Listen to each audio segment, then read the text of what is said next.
Thank you. Good evening, everybody, and welcome to the Covington City Council meeting for Tuesday, January 24th. In compliance with state law, City Council special and regular meetings are being held in a hybrid format with in-person, telephonic, and virtual options for public viewing and participation. With that, I'd like to call this meeting to order. And Krista, if you'd like to call the roll, please. Yes, Councilmember Soltis, I'm here. Councilmember Porter, Here. Councilmember Hartsock, here, Councilmember Hartenhausen, Present. Councilmember Simomo, Here. Mayor Pro Tem Smith, Here. Mayor Wagner.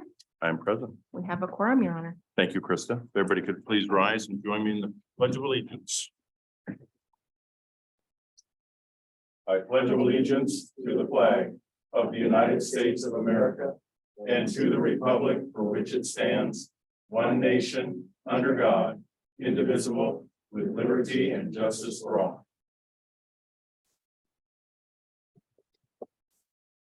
Thank you all very much. With that, we'll move to approval of the agenda. We are looking at an amended agenda for tonight, which includes a new item, business item number 6. Do we have any other changes tonight, Regan? Nothing you other one mentioned there. Thank you. Look for a motion to approve. So moved. Second. Been moved and seconded to approve the amended agenda. All those in favor, state aye. Aye. Any opposed? The agenda has been approved. Thank you.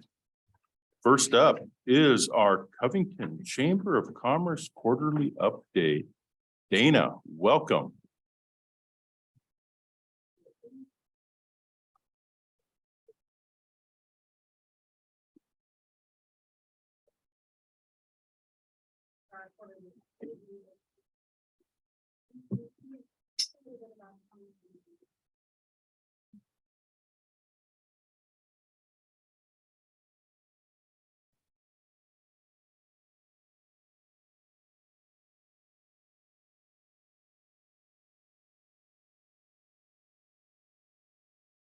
Before I get started on, I just want to say thank you as always. For the opportunity to talk to you for your continued support, for coming our events, for always being there when we need you. We can't say enough about the importance of this. Okay, thank you. Ready to go.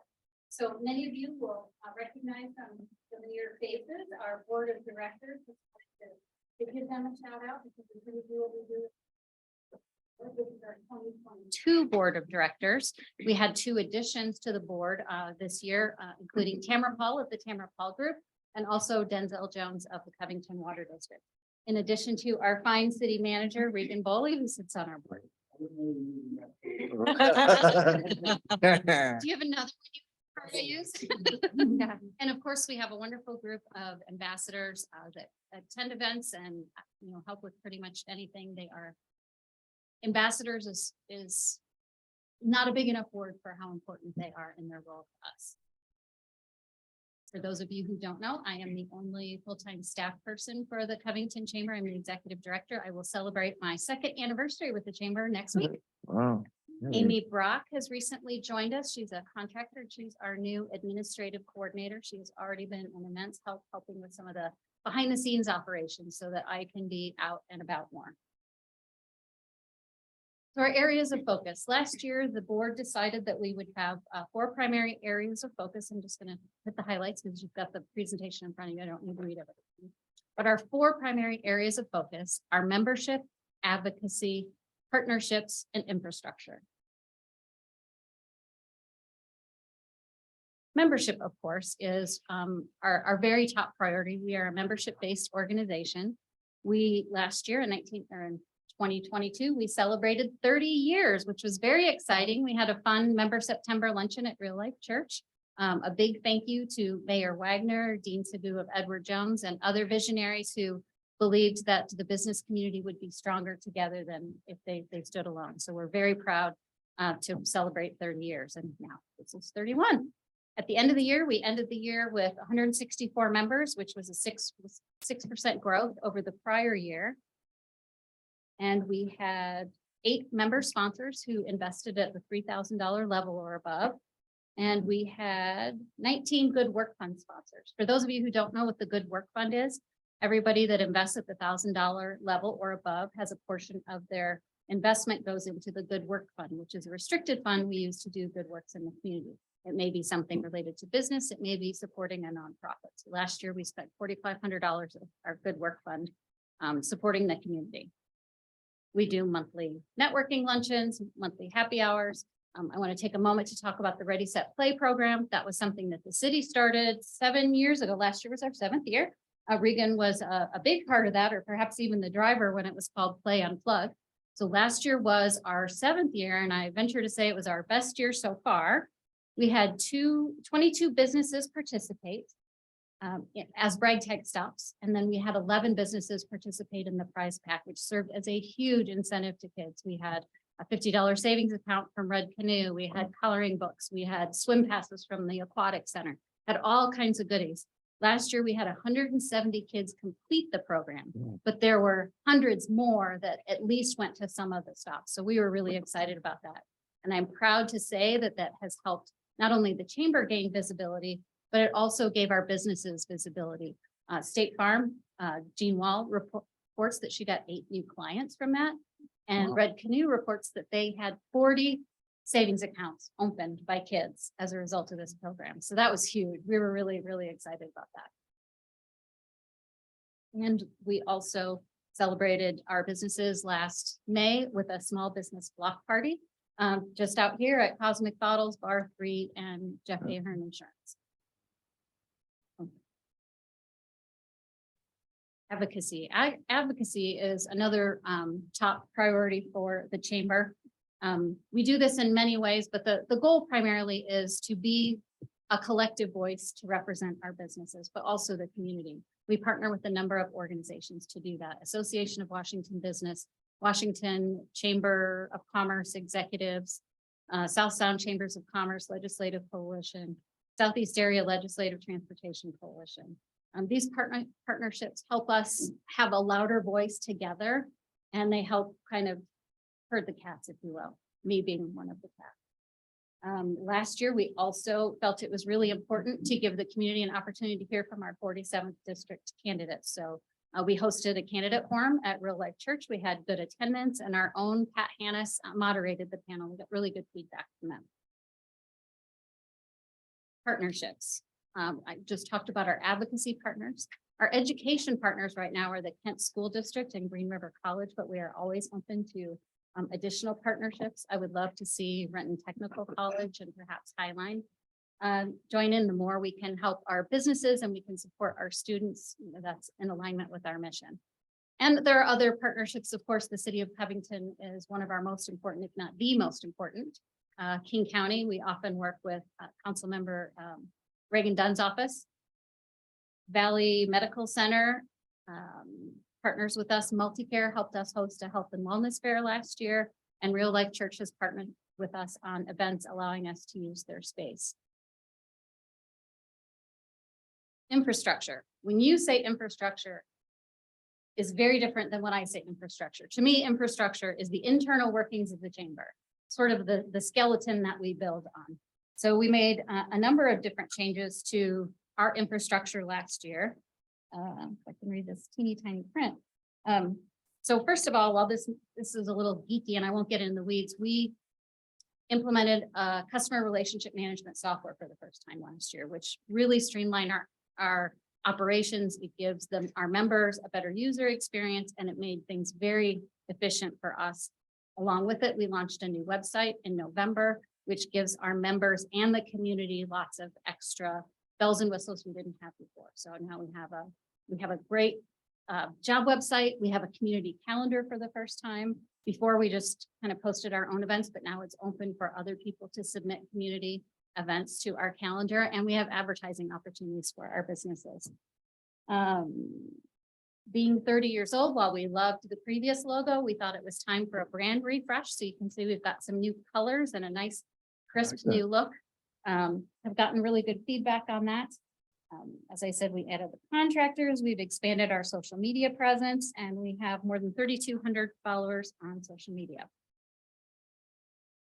In terms of community, I already mentioned the Good Work Fund. Covington Makers Market. We launched that last April and it has been a huge success. At the very first event, people were coming up to us, when are you doing this again? You should do this every weekend. To which I said, oh. What are you doing next weekend?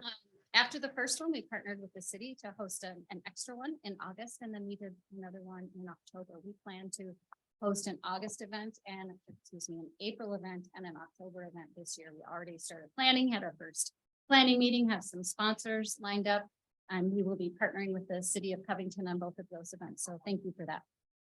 We were named as a finalist in the 2022 Best of Covington Awards from the Kent Reporter, which was awesome because I didn't even know we'd been nominated. So I'm very pleased to hear that. And as part of our Clean, Safe, Welcome City Committee, we adopted 164th Avenue Southeast between the Covington Library and the Matson Middle School, and we hosted 2 litter pickups. Finance. Last year was a big year for us in terms of finance. I want to thank the King County Council for approving a $25,000 COVID relief grant that we're able to use to help our members. We received a $4,000 grant from Washington Festivals and Events. We applied for and received PPP2 loan forgiveness, and this year we'll be receiving an employee retention credit for $17,000. I wouldn't normally read a quote out loud, but this one is especially touching and important to me. I first met the new owners and the business consultant of Nikki's Restaurant right here in this room. I don't remember if it was a CETUS meeting or a town hall, but this is where I met Jaime and Randy for the first time. They attended their first luncheon on 2 weeks ago. And they were just blown away. And since then, we've already hosted a happy hour there. I just want to read this quote to you because it's so powerful to me. We just want to be sure you know how productive the Covington Chamber Luncheon was for us. Very well done. Dana, your team was outstanding. Nikki's Restaurant is proud to say we are members of the Covington Chamber of Commerce and we have only just begun. To me, that says it all. And I want to say a special shout out to Regan and to my board chair, Bridget, and to Amy for running the luncheon. I wasn't able to attend. And from what I understand, it was one of the best luncheons we've ever had. So well done and thank you. I don't know. I think it was good. So as far as priorities this year, they'll be very similar to last year. We do have some specific goals, but I won't go into those in detail. Highlights for January. There's our very own Sean Smith, Councilmember Sean Smith. So at our first luncheon, we had speaker Brian Clay, who is a former Olympian. He is a gold medal winner. He's the world's greatest athlete and a decathlon winner, and he is the co-founder of Eat the Fitness, which has a location here in Covington, and you can see him, he and his wife there. You stop in and say hello. We have 4 new members already, including one at the $750 level. We did our third Thursday happy hour, and of course, you know that the legislative session has already started. So we are attending, I am attending weekly briefings with AWB and the SSCCLC, and then helping to facilitate CLTC once a month. Here's some great fun pictures from the year behind us. Might see some familiar faces there. And again, on behalf of the Covington Chamber, I want to say thank you to all of you and to city staff for all that you do to support us and our businesses. We couldn't do what we do without you, and we appreciate you so much. Dana, thank you. And thank you for continuing your great leadership to continue the chamber. I mean, 31 years ago, we sat down to decide what we wanted to do in Covington. It has just grown, and you've done a great job of taking over the helm and running it. So Thank you. thank you. Does anybody have any questions? Also have any questions for Dana? Thank you. All right. Thank you very much.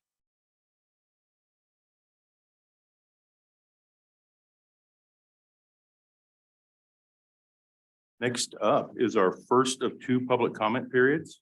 Speakers will state their name, address, and organization. Comments are directed to the city council, not the audience or staff. Comments are not intended for conversation or debate and are limited to no more than 4 minutes per speaker. For attendees participating virtually, click the raise hand button in Zoom. For attendees participating by phone, dial *9 to raise your hand. Once the city grants your permission to speak, then press unmute if participating virtually, or dial *6 to unmute if participating by phone.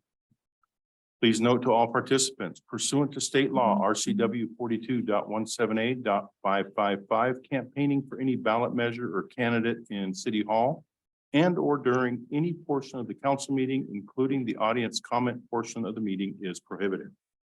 A look at our list. First up is Michael Neal. Did I pronounce that right? Okay.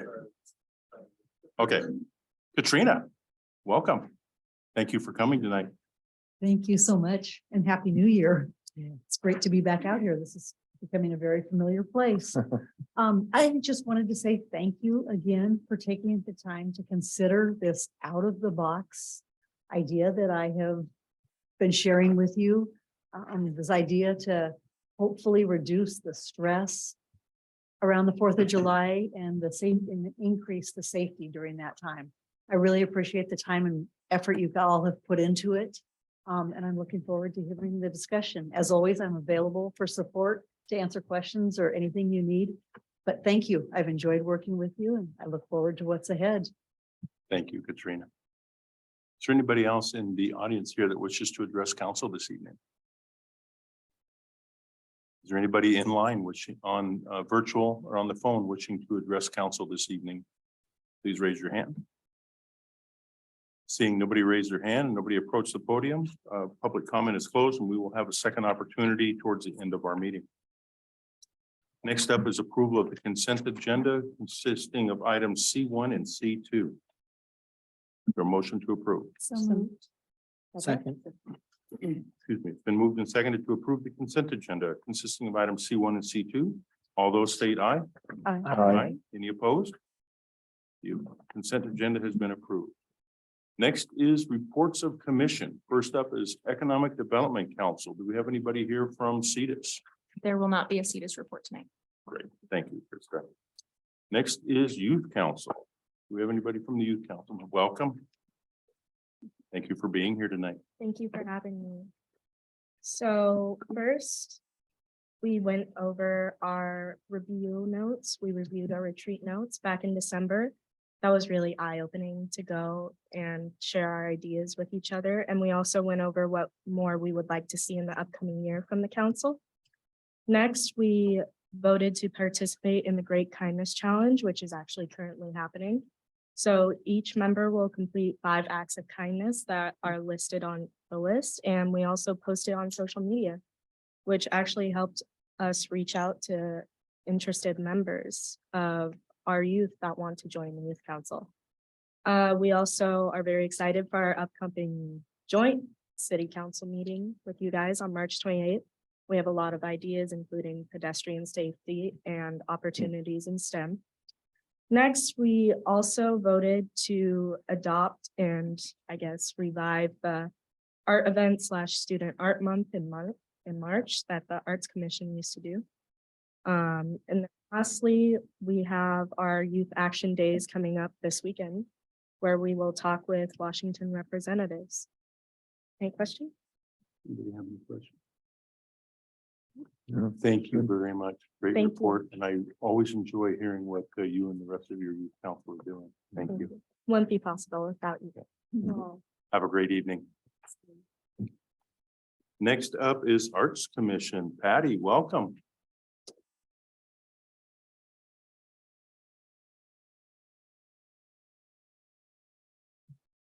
Hello. I first wanted to tell you guys how excited we are that we have some new art commission members. I cannot tell you how happy we are about that. Well, maybe I can. Anyway, so we did introductions with Andrea and Paloma and quite impressed with them and looking forward to what they can contribute to the commission. Final wrap update. We are still in the process of getting those final wraps set up. We have the contract sent out to the artists. We have some back. We're just waiting for the final ones. And then when the rest of it will depend on the weather. we need a few nice days for it to be installed. So I'm super excited about that. Rotating art call, we're still working on that. It's just been a process, but it's in motion. So hopefully soon we'll start to be able to move forward on that. And the last thing I have tonight is a request from Valley Medical Center for some assistance from us to help them with an art installation at their location. It's we're just in conversations yet. And so there's some hurdles we have to get over before we can actually move forward, but we're working on it and hopefully that will happen. They seem interested, so that's good. Yes. What is that art you're looking at? And then I had a secondary question after The that. art for the Valley Medical Yeah. Center. Well, right now, I've just been talking to to Becky Hardy. I think her last name is Hardy, that she is the construction manager for Valley Medical Center.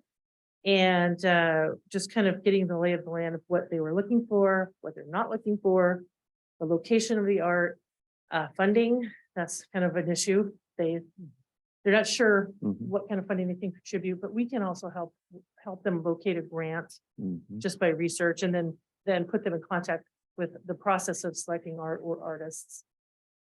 So that's kind of where it's at right now. Are they looking at that wall as a mural too? That's. No mural. They do Oh. not, they definitely said they didn't want a mural, Okay. but they do have a spot by the front door that they kind of have their eyes on for some kind of statue or art installation. But they did specifically say they were not interested in a mural. Okay, Which is well, kind of a shame because it's a big white space, but yeah, it's their business, so.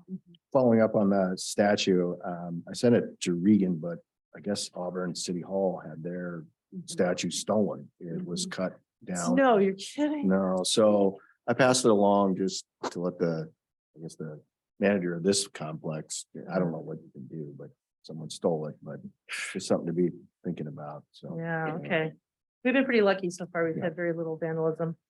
We did have a car accident during the ice storm on one of the art or the vinyl wraps, wraps, but that's already in the process of being repaired, so. Good. Any other questions? Thank you All very right, much. thank you. Have a great evening. Thank Thanks for being here tonight. Next is Equity, Cultural and Social Justice Commission. David, are you speaking tonight?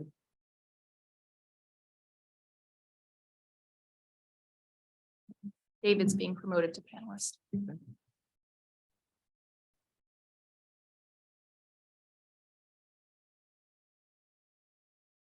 Welcome, David. Are you speaking tonight for the Equity, Cultural and Social Justice Commission?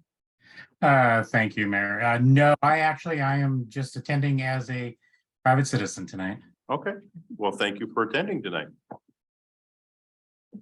Next is Human Services Commission. Do we have anybody here from Human Services? There will not be a human services report tonight. Thanks, Krista. Parks and Recreation, Laura, welcome.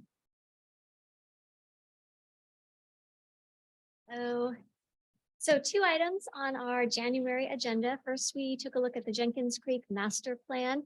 So as you guys may remember, the city purchased the property by the roundabout, the Zalesnik property as we refer to it. Now there's no building there. It will eventually become the parking lot welcome area for the park. So the master plan was updated to reflect those changes. Plus, it's been a while since that has come before us. We've had some new commissioners. And I wanted them to get a good look at it because I think that the vision for Jenkins Creek Park is fantastic. I would love to see it built out like yesterday.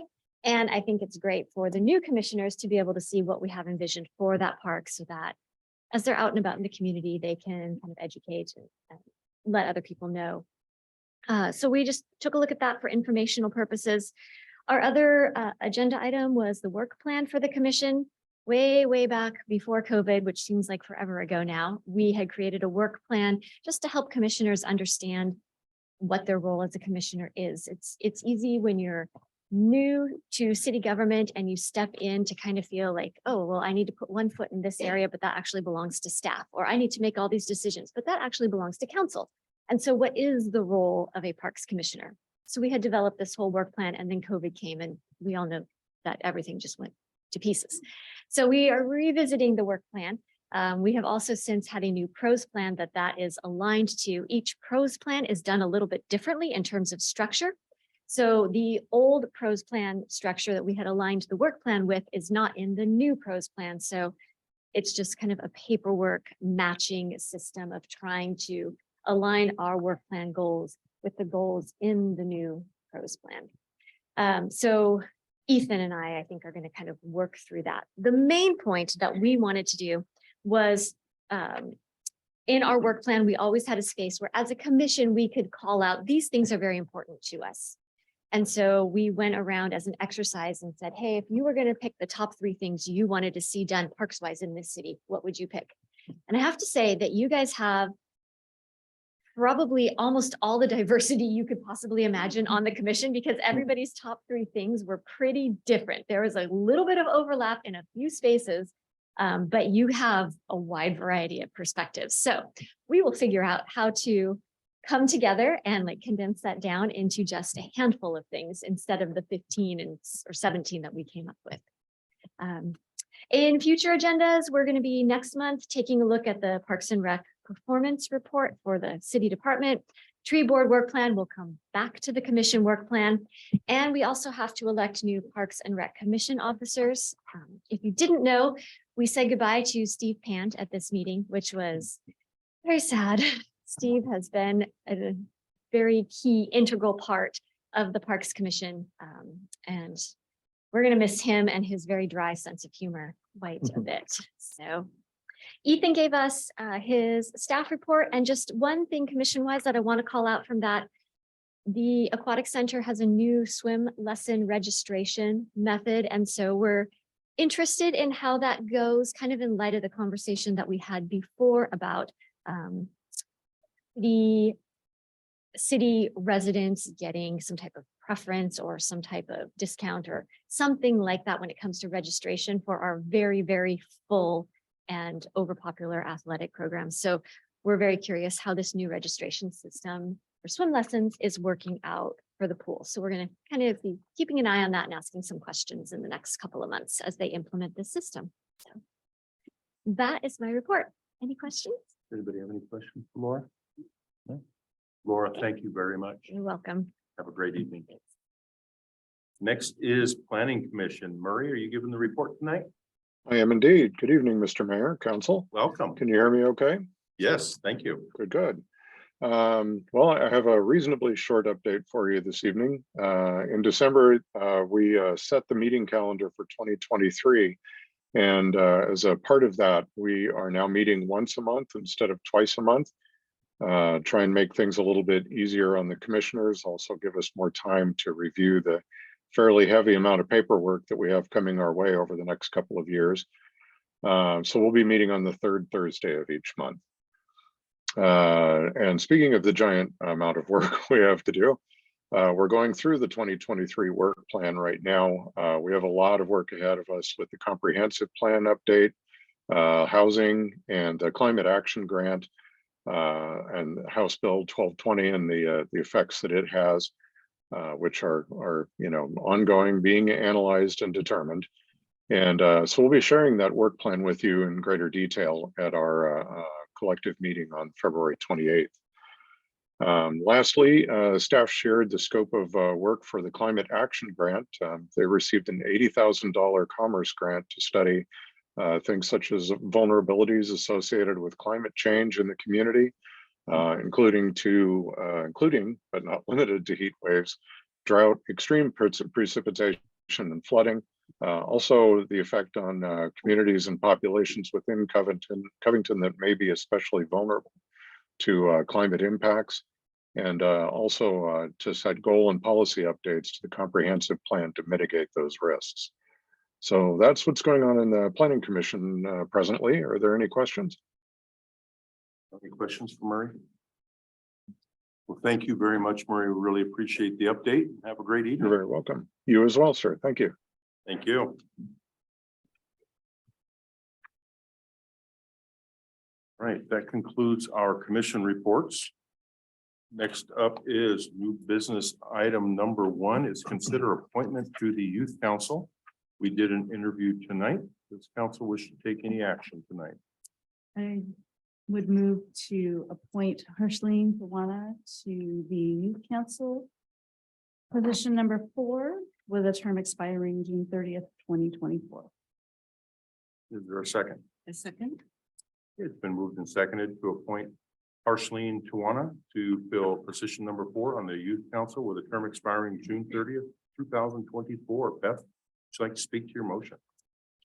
I would. She did a great job articulating some of the concerns the youth have and her perspective.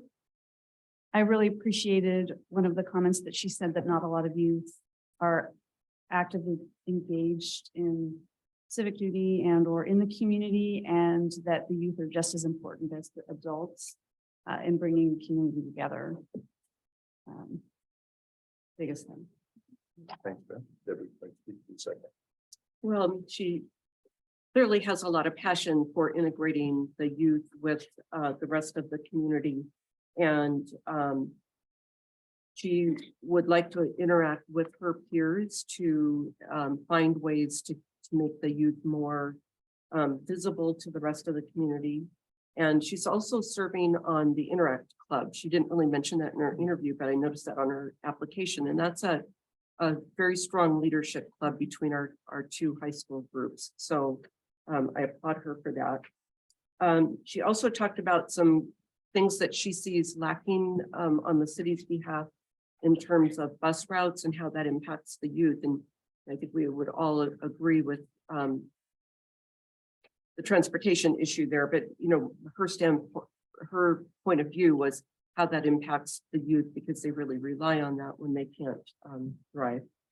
And that she just would like to see a little bit more understanding within the community of the different cultures that we have in our city and how the youth could help with integrating all of them.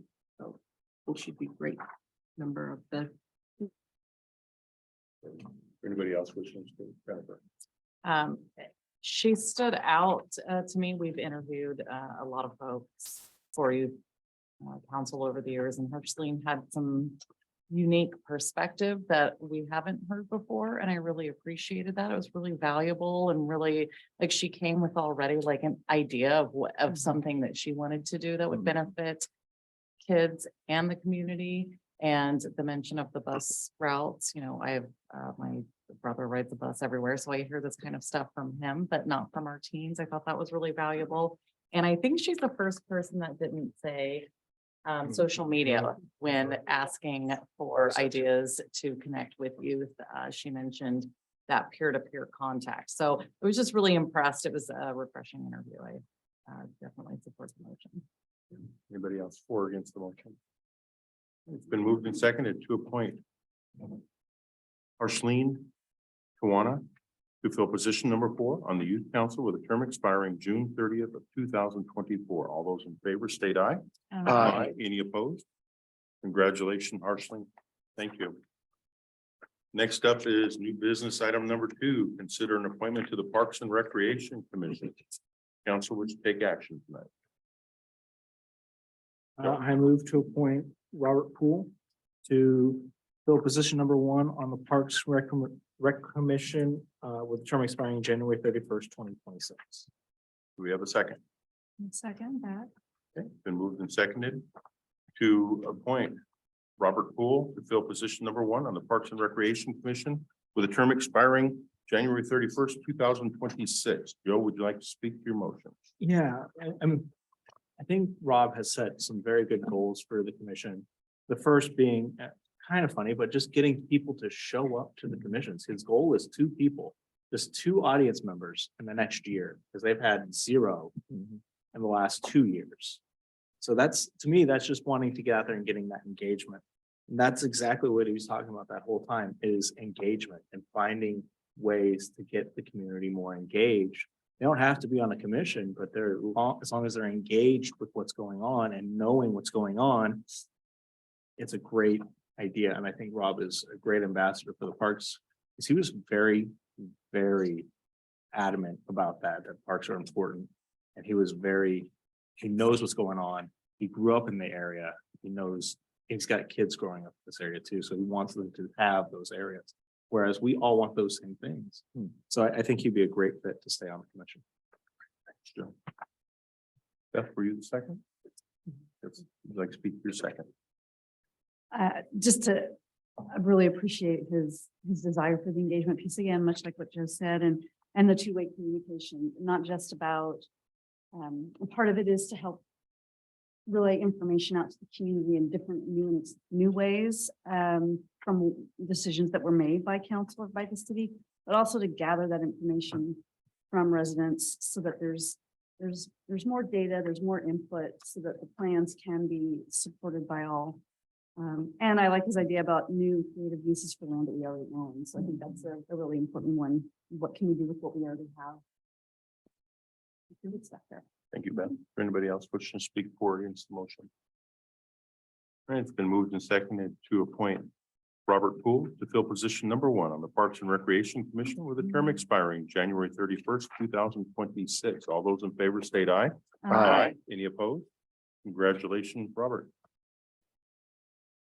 Next up is new business item number 3, review the housing needs assessment phase 1 and status update on House Bill 1220 related to housing needs for all economic segments of the population. Selena.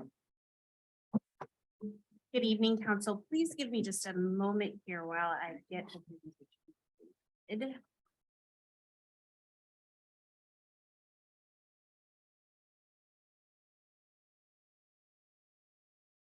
No. Try this one.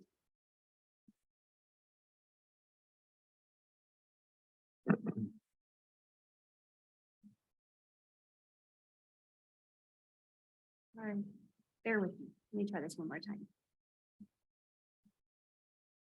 Oh, there we go. Now we found it.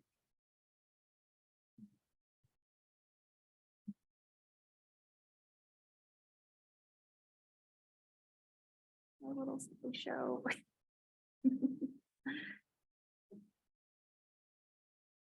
How do I get this part? There we go. Thank you. Well, we've really come far, haven't we? All right. Thank you, council, for bearing with me for a moment there. Generally, you have 2 screens, so you can be a little bit more savvy on this. So tonight, I'm here to present to you an introduction to the housing needs assessment. And this is something that has been through the Planning Commission already, and we're bringing it forward to you tonight, just informational. This is discussion only. There's no formal action that needs to be taken. So tonight we're going to talk about these items listed here on the slide. I won't go through all of them, but basically we're just going to run through the housing needs assessment that you received in your packet. There was a lot of information in there to digest, and we will do our best to kind of walk you through that tonight. I do want to pause and introduce Casey Bradfield. She is with Burke Consulting. She is online with us tonight. She's kind of my phone a friend. Burke Consultant is really supporting us in this work and really helping us comb through this data. They've got the specialties and the expertise to do that. So I may lean on her a little bit tonight, but as you heard from Murray on the Planning Commission, we have been into this. So well, I have about 16 slides tonight. I'm anticipating about 25 minutes or so, depending on how a discussion goes. If it's the will of the council, I'm happy to take questions as we move through, and I would just ask Mayor if you could help me facilitate that if necessary. And then this copy is in your agenda, so you can ideally follow along. So just to kick off, what is the housing needs assessment and why are we doing this? So the city council last year allocated about $30,000 for CD staff to engage with Burke to complete a housing needs assessment. And the housing needs assessment is really what I've been calling our current state, our snapshot in time around our community profile in Covington. It's going to give us an overview of our current housing needs as well as our future, and I'll talk about that future piece a little bit later. It's also a requirement under the comprehensive plan. So every city within the region is undertaking a housing needs assessment. Some cities did it early in 2020. We were a little bit lagging, and I actually think that was to our benefit because, as we know, House Bill 1220 and other things have come into place since this. So, you know, we're not having to really redo our work so much as maybe catch up a little bit and integrate. And then also in 2022, the council presented this as a desire out of their strategic plan. So it just kind of all aligned wonderfully. The housing needs assessment is really being done in 2 phases. So what you have before tonight is a draft of phase 1, and this is going to stay in draft form until we roll in complete phase 2. And this phase 1 really provides these early findings that will engage how we're going to inform how we're going to engage the public, and then any policy discussions for our housing element of the comprehensive plan. So I would call it pre-work to comp planning. It's based primarily on qualitative data, such as census data. And the second phase will be prepared later. And that will be based more on qualitative data, such as input from community stakeholders. So I just want to kind of also say, we understand there's a lot of movement right now in the legislature around housing. And so, that was also why we decided to do these in phase 1, like do what we know. We can do the current state of Covington. We have the data. Then we're going to learn and then kind of adjust ourselves and then start beginning our outreach and really kind of dig into more, what does this mean for Covington as far as housing? And meanwhile, we're hoping all this guidance that we're getting from King County and Commerce and the legislation will eventually coalesce into complete information that then we can fold into phase 2. So really tonight, we are just talking data, right? And so, which is a little bit more measurable. And then we'll get into kind of the hows and that, what do we do with this data in that phase 2?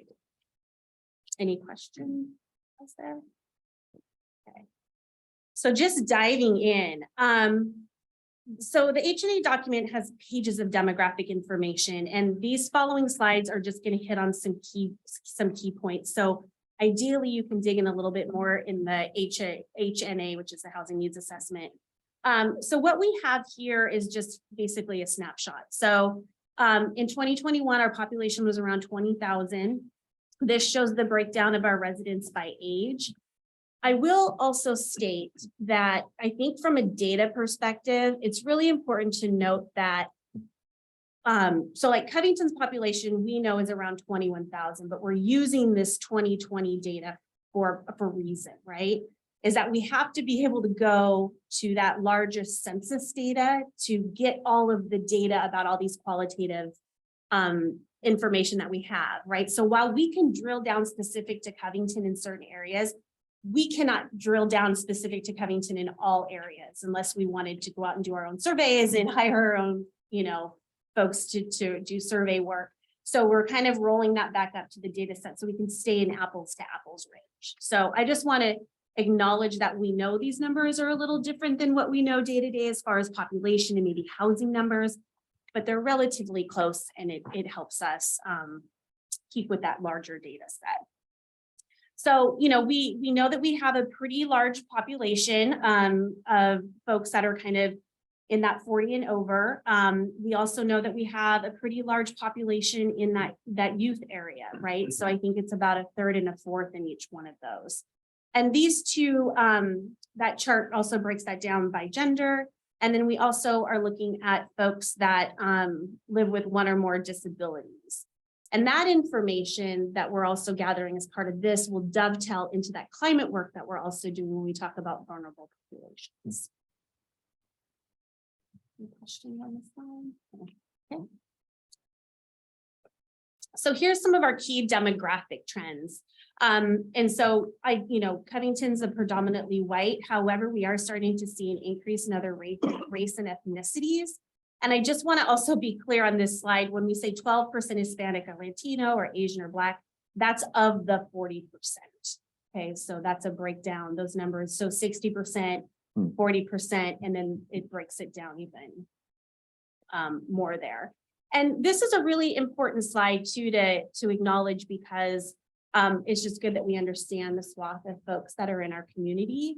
But also when we start to talk about Title IX requirements and things along those lines, we are starting to get closer to that, where we have to be more mindful about how we're communicating with our population and our community. So this is something I know Public Works watches, Carla watches, and Community Development watches. And this slide also compares to King County, which you can see that we are relatively aligned with that. So household characteristics, again, we've got quite a few households here in Covington. We've got a little over 7,000. We know that's a slightly higher number based on our internal data for 2022, but not too much. Our average household size is 2.9. That has trended pretty much, I think, since I've been with the city. We are a city of families, and that really shows here, even when you look at your owner occupied and your renter occupied. So that's interesting information. And then we also look at the median income, right? So area median income is there in the box there, but it basically refers to the HUD's area median family income. So this is set by HUD. And then Covington's part of the Seattle Bellevue area. So it's set at a national level, it goes out to metropolitan levels, and then it trickles down into these kind of subsets of those metropolitan areas. So Bellevue, Seattle actually gets a little bit more finite in their area median income, and I believe Tacoma and Everett might as well, but for the most part, these data points are based on that kind of set at the national level. And I'll talk a little bit more about that.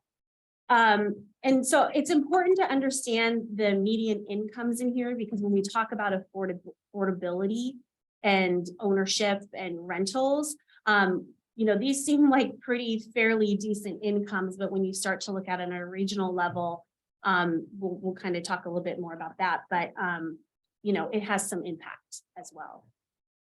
Is there any questions on this slide? Yeah, just a quick comment. I am really quite surprised that only a third of the households have children, because if we're promoting ourselves as a city of families, and the family could be a couple of different children, we actually have more households without children. Am I reading that right, or am I not? I would say yes. And I think that yes, you are reading that right. But I think a third of your population is still a significant amount of population, right? Oh, go ahead. If I can just add, I think some of that one fourth of households in cities could also have children. As well. Right. Oh, is it? Yeah. Hmm. Yeah. Thank you, Regan. Okay. All right. So what I wanted to share here is the area median income. So this is King County's AMI for 2022, and they release these every year in January, July, I think roughly. And so what we're looking at here is this chart that's established ultimately by HUD, comes down to King County. And this is how rent limits are established for programs that utilize affordable housing programs. So that's our multifamily tax exemption, that's the housing vouchers, things along those lines. They go back and they rely on these AMIs to determine what you qualify as far as a percentage of assistance, right? So this ranges from your 30%, which is generally your permanent supportive and supportive housing, all the way up to your 80% of median income. So an example of how this chart works, I'll give this to you. So as we saw in the last slide, a family of four's median income is $113,000, right? So they wouldn't qualify for an affordable housing, right? They're above that median income of $95,000 at 80%. They're only $18,000 above that, but they are above that, okay? Now, if you have someone, one person making $66,750, that's about $32 an hour. That's double the $15 minimum wage.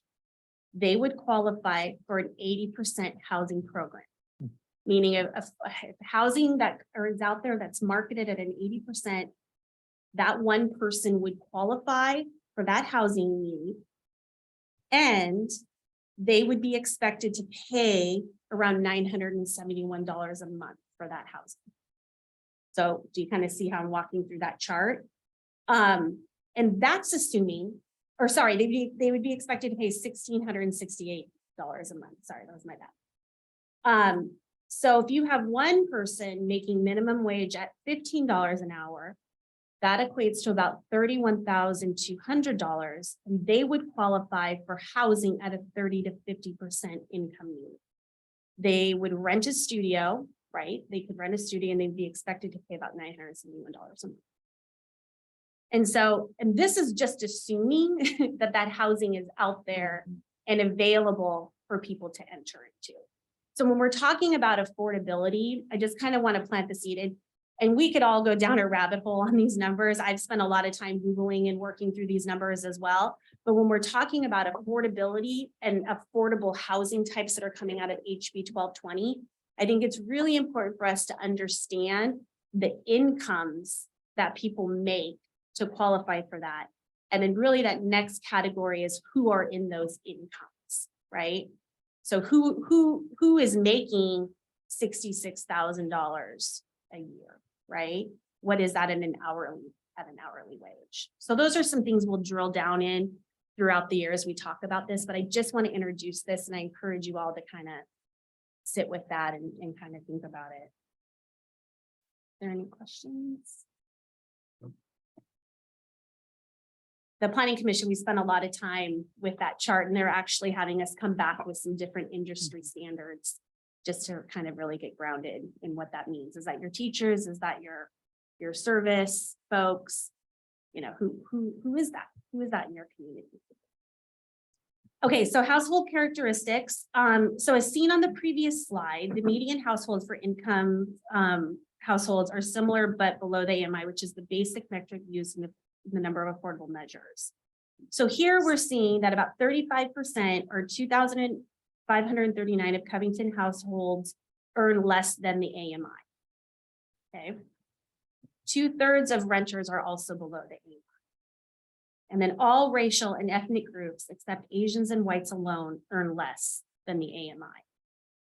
So this kind of breaks down that affordability earnings by renter owner and then by race and ethnicity. And this really drills down more in the H&A, the document. So if you want to go back and kind of step through it, but I just really think that it's important to understand who in your community is earning less than the AMI.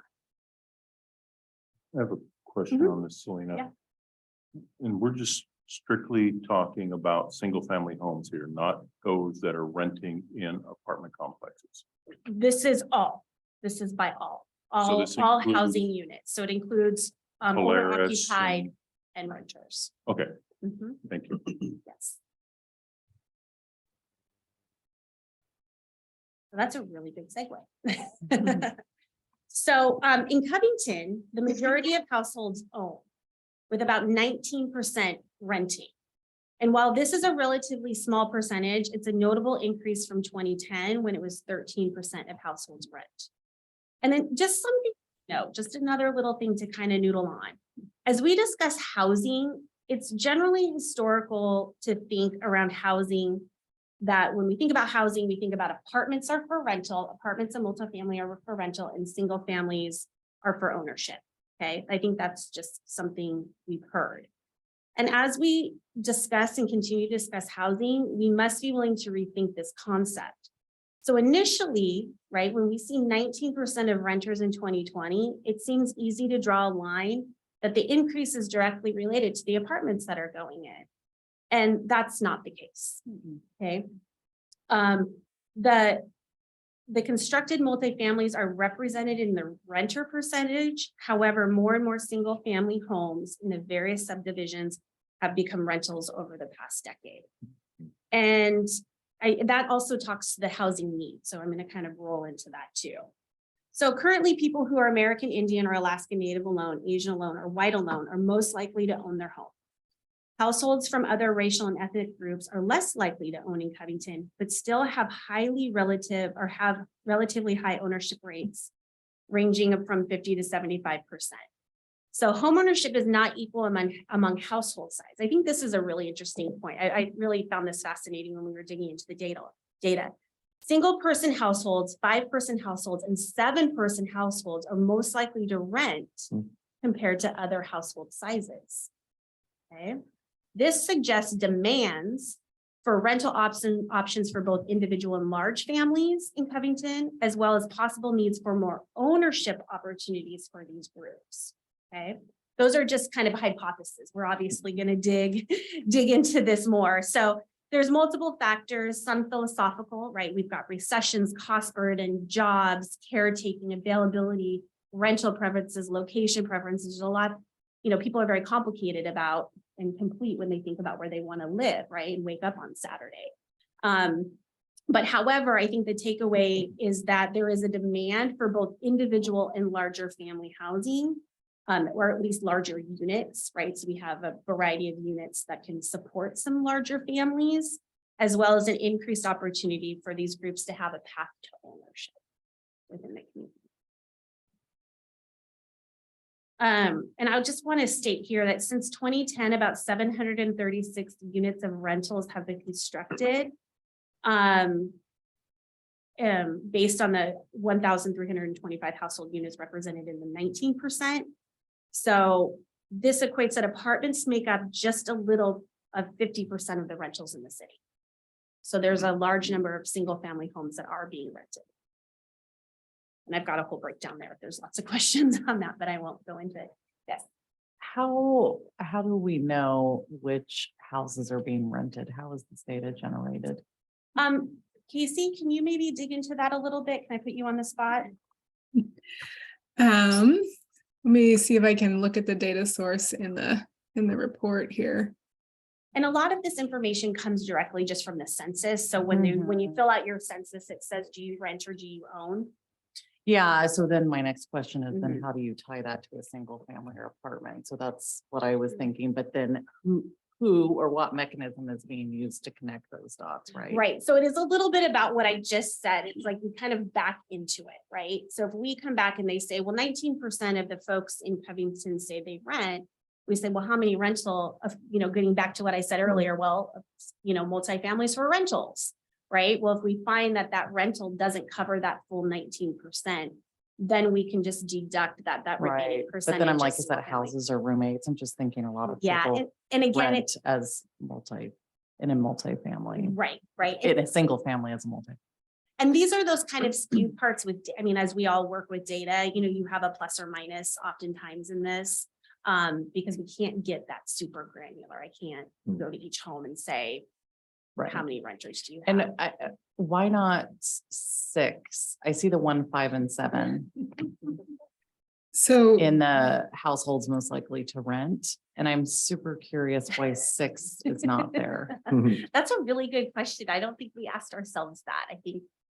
I don't know if Casey might have an answer to that as well, or if that's just how we pulled the data based on a 1, 5, 3, 7. So just going back to the original question, like where is this data from? This is census data from the American Community Survey. So it's based on, what people report about their households. And I believe that the 6-person households were just a little bit less likely to rent than the 5 and 7. And that was just how the data shook out. Yeah. Interesting. Yeah. It's a really good question. And it's like, again, that phase 2, we're kind of like really just digging into the numbers. And I think phase 2 is where we're going to, maybe dig in more and just like kind of ask some few more whys around that. But it's a really good question. Thank you. Any other questions on this one? This slide? We want to talk a little bit about cost burden. So cost burden households spend more than 30% of their income on housing. And severely cost burden households spend more than 50% of their income on housing. So this chart here, when we talk about cost burden as defined on the slide, this chart shows the cost burden status by households, households by percentage of AMI in Covington as of 2018. And the likelihood of being cost burdened or severely cost burdened tracks with income categories in this data. So the lower a household's income, the more likely that household is to be cost burdened or severely cost burdened. The housing needs assessment breaks this information down a little bit more by race and ethnic groups. And I'll just kind of mention that the likelihood of being cost burdened also differences by those race and ethnicities. Not shown on this slide, but in the data in front of you, 30% of households of color and or Hispanic households are cost burdened in the city, compared to a 21% of white non-Hispanic households. Both groups, however, have the same percentage of populations facing severe cost burden, which is 8%. So I find that pretty funny as a previous loan officer. 30% would have by far cleared you to get a loan. It was at 50% DTI, that debt to income ratio, that you were questionable as to where you were going to get the loan. 10, 15 years ago, 30%, like there's a lot of people who pay 30% of their income, and that is normal. At least it used to be. And that I find that over the last, 10, 15 years, suddenly it's considered cost burden. I mean, it is a cost burden. You're paying for a house, but I just find that really interesting that it changed from, or suddenly we have this new statistic where like you would clearly get qualified for a home loan at 30%, and again, even up to 50%. But it's interesting, the statistics and how they're labeled. Right. Yeah. And you're right. And we've talked a little bit about internally when we're kind of reviewing this data, thinking about all what has changed, what did we learn in the last recessions, what did we learn in the last housing market, and how those things have really changed how people can enter the market and be part of the market, right? I mean, we're seeing that now. There's articles all over the place where for someone to buy a $400,000 home, you need to make $162,000, right? And what was a $1,700 mortgage at a lower interest rate is now a $3,800 mortgage, right? We've heard from builders that had homes ready to be permits to be pulled, only to see people walk away from hundreds of thousands of dollars in escrow because their stock plummeted. And now that differential between what they could put down and what the house value was, they couldn't afford it anymore. And then even just last Thursday, when Brookfield and Toll presented the Planning Commission, they talked about how a while back, building a home was $60 a square foot. Now it's $110 a square foot, right? So like there's a rate of return, and, it's not linear. You've got these different industries that really play into this. And then for, we can talk about all of that, but then for Covington, I like to think about it as, yes, all of that exists, but how do we set our community up? How do we set the table for those that want to come here and make sure that we're reaching across that? What can we control in our zoning? What can we control in our designs? And what can we, to be able to have that swath of folks really come here and love the cause, right? Mhm. So, yeah, it's a fascinating concept. Lots of variables to that. So here we're just going to talk a little bit about the housing inventory. I think this is also interesting. We are comprised mostly of 1 unit, single family homes, not 1 unit bedroom unit, but just single unit, single family homes. You see that percentage breakdown in these slides. And these graphs comparison of Covington's compared to King County. This chart just kind of supports that predominance of single family that we have. Exhibit 18 in the housing needs assessment includes a graph that breaks down the housing by bedroom per unit and the owner versus rental. The chart shows that over half of the rental units have 3 to 4 bedrooms, which further suggests the city's rental housing stock includes have 3 to 4 bedrooms, which further suggests that the city's rental housing stock, right? So if you're needing 3 or 4 bedrooms, you're not going to go look at an apartment which generally tops off at 2 to 3. You are going to go find a single family home to rent, right? And that there's also a demand for just families with children, right? Housing. And oftentimes, and we're also learning that the narrative is also, multi-generational housing, right? We are caretaking. We're sometimes, grandparents or, other parental figures are taking care of children. You're taking care of elderly. There's just really just kind of different narrative around that we'll be talking about. And I think it's important to understand Covington's position in providing housing type options compared to the region, which is going to be raised in our HB 1220. And we're going to dig into a little bit of that at the summit. I'm going to kind of focus on HB 1220 on Saturday. There's been this drive for King County as a region to provide alternative housing other than single family. And history has taught us that the ideal home is a house with a yard, and you kind of come out to the outlying areas to get that. And so many cities banned multifamily housing, right?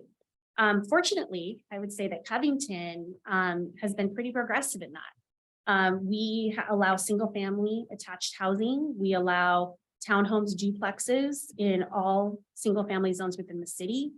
And while we haven't seen that yet, we're actually getting our first project of a townhome development coming in. I think there's also just a market tipping point, right? They kind of, we've talked about this a lot, right? They kind of make their way into these other areas, and then we change as a result of that. So I really commend the city for doing that. It makes our job a little bit easier when we're talking about HB 1220 and then the legislative work that Regan's doing for housing, is that we've made decisions. We've taken those early initiatives really seriously within the city. And I think we're going to start to see that. So why don't we have a higher percentage of multifamily? It's a good question. I'll answer that for you. One idea is that the city is relatively new, right? We've got large tracts of land that are ready for development. Multifamily housing types, particularly townhomes or duplexes, tend to increase as remaining properties become infill lots, right? So it's much easier for a developer to build a 5 acre, do his normal subdivision. But when we start to see older neighborhoods turn over, or smaller lots that may be more encumbered, they've got critical areas, they've got a higher density of tree tracks that need to be retained. Then these other housing types, cottage housing, duplexes, townhomes, provide a variety for them to get a little bit more creative to put that density in that otherwise slightly encumbered space. And I think that's what we're going to start to see a little bit more. Do we have a way to isolate? From what I hear, we have single family residents and then say apartments because it's multifamily. Do we isolate housing that has like an ADU attached to it? Is that separate? Does that separate from the single family? Well, as far as us being able to count. calculate Correct. that, yeah, that's a hard one for us to do. So one, we would know if you had an ADU, if you came and got a building permit and built it, right? And, as we know, not everyone does that. Technically, you're supposed to record those with King County. So we could pull some data from King County as far as ADUs that actually did their recording documents, but there's nothing that requires that, right? So if you came to the city, we would say, here's your permit, please go record this so we can count that. Okay. So outside of permit, it's lumped into this. Yes. Single family. Yeah. But again, we've been very progressive in our ADUs as well historically, in that we allow them in all of our zones. Our restrictions are not very difficult. They're not insurmountable. And I know we've done a handful of those within the city. Okay, quickly wrap it up here. So this is just one on housing inventory. I think this one's really also interesting. So when we think about our income restricted units, so Covington has a limited number of income restricted units. We've got the Polaris and Affinity, which are well-known, that use the multifamily tax exemption. And then based on the King County income restricted housing database, there's about 300 units out there, right? And we know that. And that makes up about 4% of Covington's housing units. So as you can see in this chart, we are knocking it out of the park when we think about providing affordability in that 50 to 80% range. Where we are a little bit lacking is that 0 to 50. And that is across the board within King County. If you've done any of your work on the boards you're on, that's hard housing to build. Like that's your permanent supportive and your supportive housing. And oftentimes you are teaming up with a housing consortium to build that housing, right? But cities now under HB 1220 have to be thinking about how do we not prohibit those in our cities and how do we make space for those? And then also thinking how we partnership. So those are going to be some things that are going to come out of HB 1220 work. Do we know if Toll Brothers is applying for any low income exemptions for Lake Point? So in the Lake Point agreement, they're not allowed to apply for those multifamily tax exemptions. Now they have said that they want to provide a swath of affordability, right? That is their desire. They want a mixed community as well. But again, for them, from their business business need, and I'm not speaking fully for the industry, and they could go into more detail, but what they have shared with us again is that cost per square foot of construction, right? And they have a rate of investment and a rate of return. And generally, that's how you determine those single family home costs or those home prices. So the planning commission asked that question last Thursday, and they said, okay, what would be like your entry level home out there? And they said, well, today it would probably be about $500,000. To 800,000. And that's just given where we are today with interest rates and costs, right? That's their numbers. So yeah, there's a lot, there's a lot to play, but the short answer to your question is that they are not in our zoning area that allows them. And then the one thing too, while we manage the multifamily tax exemption program, King County has other, programs that are out there for some home buyers, the housing vouchers.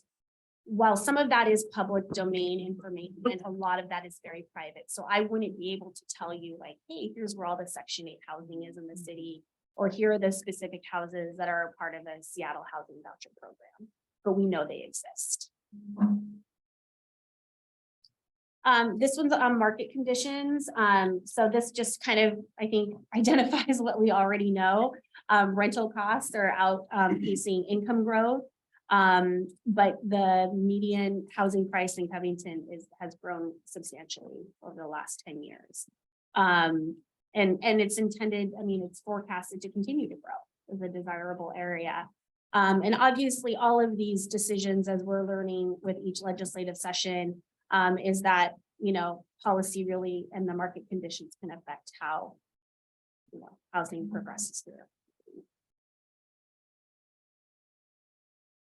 And then this one just talks a little bit about the housing affordability piece in here. So as we've talked about this evening, affordability needs are disproportionate across income groups and racial and ethnic groups. And that's not unique to Covington. That's a conversation at all levels of planning. And that, over half of the households in Covington earning less than 50% of AMI are cost burden. And we've kind of talked a lot about the data here. There's some other factors that can contribute to housing affordability that I just want to point out, where I think is really good. So Covington's done a lot to increase housing options, but we can always do more. We can kind of level that up. Affordability is key. The cost of owning and renting in Covington has increased, but Covington continues to be a desirable place for people to be and want to live. And that, we'll be tracking these new state requirements to figure out what our position is in the overall landscape of King County and the region. This slide, we're going to dig into this. This is just a little preview what we're going to talk about on Saturday. A lot of discussion about HB 1220. There's numbers rolling out everywhere. King County is rolling out their numbers. Commerce is rolling out their numbers. Planning departments are just kind of in a wait and see position until the final framework is going to be released. And they're anticipating that's going to be February or March. But this gives you this little chart here, gives you a little bit of where we would see the needs or the additional housing supply we would be responsible to provide. And so if our growth is about 4,300 units, these are the gap areas that are sorry, Casey. Yeah, I would just say that we did this initial analysis in the fall before Commerce and King County had done a lot of the work they've done in the recent months on housing need projections. So the numbers that were just recommended by King County are a little bit different than what's on here. And I'll be presenting that data on Saturday. That is it for my presentation. So open for questions. Okay, don't have any questions. Jennifer? Besides the obvious, homelessness issue that's created by lack of affordable housing, I'm curious if we have the ability to draw data from the local business community, either Covington or King County, to see the impact to lack of affordable housing and transit options, honestly, to their ability to staff low wage jobs. We're at least I constantly see and hear that there's staffing issues at businesses, not just in Covington, but nationwide. And as I'm listening to this, I'm thinking, well, you're making minimum wage. You can't live in Covington. Again, I mentioned my brother earlier writes about, he doesn't live in Covington because it's too expensive to live here, and lives in Kent where there's more affordable options, much easier transit system. So I just wonder if our businesses that employ lower wage earners are being impacted by especially that 0 to 50. I don't know that we can draw on that data, but I will state that one of the steps that we're doing through our comprehensive plan, the housing needs and the climate, is reaching out to stakeholders. So what we can do is maybe add some of these to those questions that when we actually, go knock on the doors of our business owners to get their feedback on the very thing that you're asking in the housing needs, we can draw down a little bit more. I'm not certain that there's a data set out there that we could easily pull without maybe doing a more formal face-to-face conversation, but I can ask that of our. Yeah, it would just data be folks. helpful to establish partnerships and establish that connection. Also, as we're working on it in a collaborative aspect, to use that to promote, small businesses and big business. Thanks, Jennifer. Anybody else? Sean? Selena, thank you for this. Appreciate it. So bottom line, if I'm understanding correctly from this, we're short 4,300 housing units between now and 2044. Is that what that last slide is telling us? A little bit, yes. What I'll say to that is that our growth allocation was about 4,300 units. So the growth allocation, state's going to grow, county is going to grow, Covington, you get to set the table for this many folks, 4,300 and some change. And then Lake Point is, That's embedded in that. That growth is embedded in that growth number. But what King County recently said is that instead of changing that growth allocation to account for those affordable units, they just said your affordable units count towards your 4,300, your buildable area, and then we know you'll have market. So they didn't increase our buildable number is kind of the way of saying it, because we know we're going to get market rate housing, right? Market rate housing is not reflected in that 40. so we need 4,300 affordable housing. Yes, And that doesn't include market rate. exactly, So we're going to get market rate plus 4,300. exactly. So if just 4,300, let's say it's 4 people in each of those, that's 17,000 people that we'll have to house just in the affordable housing, roughly. These So the city's going to double in 20 years just to accommodate affordable housing. and that's assuming it all gets built. Yeah. Right? I think that's what we have to recognize. Like, the analogy I use, is that you've invited 10 people to your home. You have to prepare for those 10 people, right? That's kind of what our comprehensive plan does. Now, some people might not show up and other people might bring guests, right? So you might actually have 12 people, but you're prepared for at least 10, right? Yeah. So when we think about comprehensive planning, we have to be prepared for that 4,300. And we have to set policy guidelines that doesn't restrict our ability to invite or welcome in those affordable units. But it doesn't mean that at the end of the day, we must have built 4,300 units of affordability. Because the other piece of that is that they're looking at abilities for cities to offset that, right? So you have Arch, you have Skip, you have Bellwether, you have all these really great people that are skilled at building affordable housing, and that they're looking at ways that cities could then contribute. So Covington, we might contribute to Skip, who's building houses in Burien. We get credit for that, right? But we'll deep dive into that a little bit more. Yeah. So just on the, I appreciate all that. And I think King County's told us, I don't remember the last time, by that 2040, they're looking at over 100,000 to 400,000 people moving in the county. As a trained natural resource manager, one of the things we always talk about are carrying capacity for our ecosystems. And I don't know what the answer is, but I think we're soon getting to the point where we have to start asking the question, when are we full? What is the carrying capacity of this region? And it's a hard question. No one wants to ask it, but there is a limited amount of clean water that's what we're limited by. That is a hard stop. And you can't make any more. And eventually we have to start saying, yeah, we'd love to accommodate everyone here. But we can't. So again, we're not there yet, but I'm starting to see that this is a driver of every one of our resource issues that we don't want to talk about. This might be full. So anyway. Thanks, Sean. Beth? Can I ask just another quick question? Is there any data to find out who the owners are of the rental units? Is it primarily individuals? Is it holding companies? I know on our street, 2 or 3 homes were bought cheaply by a company down in Florida.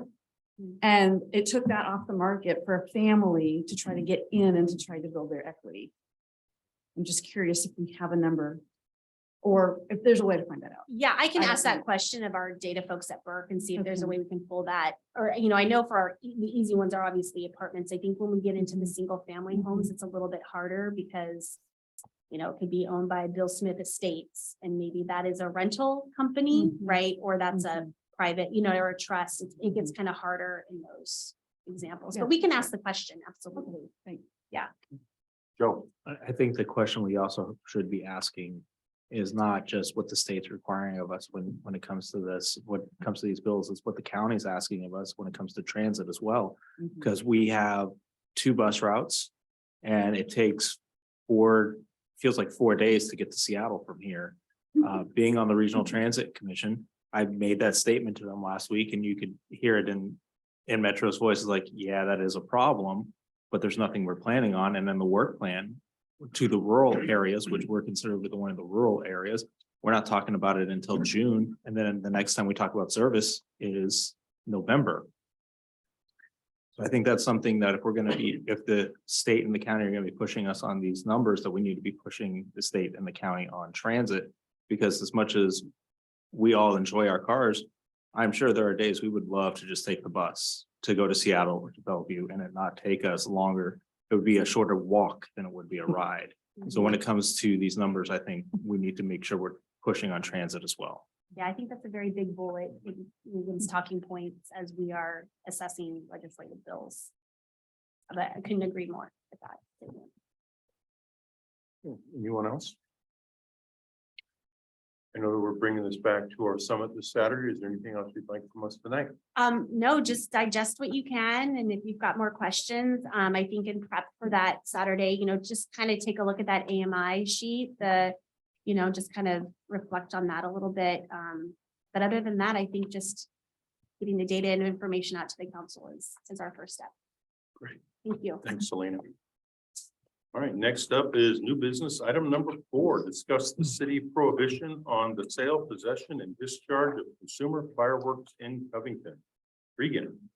Thank you, Mr. Mayor and council. So in November 2019, the council decided to hold an advisory vote on whether or not the city should ban or not ban fireworks in the city, and that's the sale, discharge, all the above. The advisory vote came back at 53% said yes to ban and 46% said no.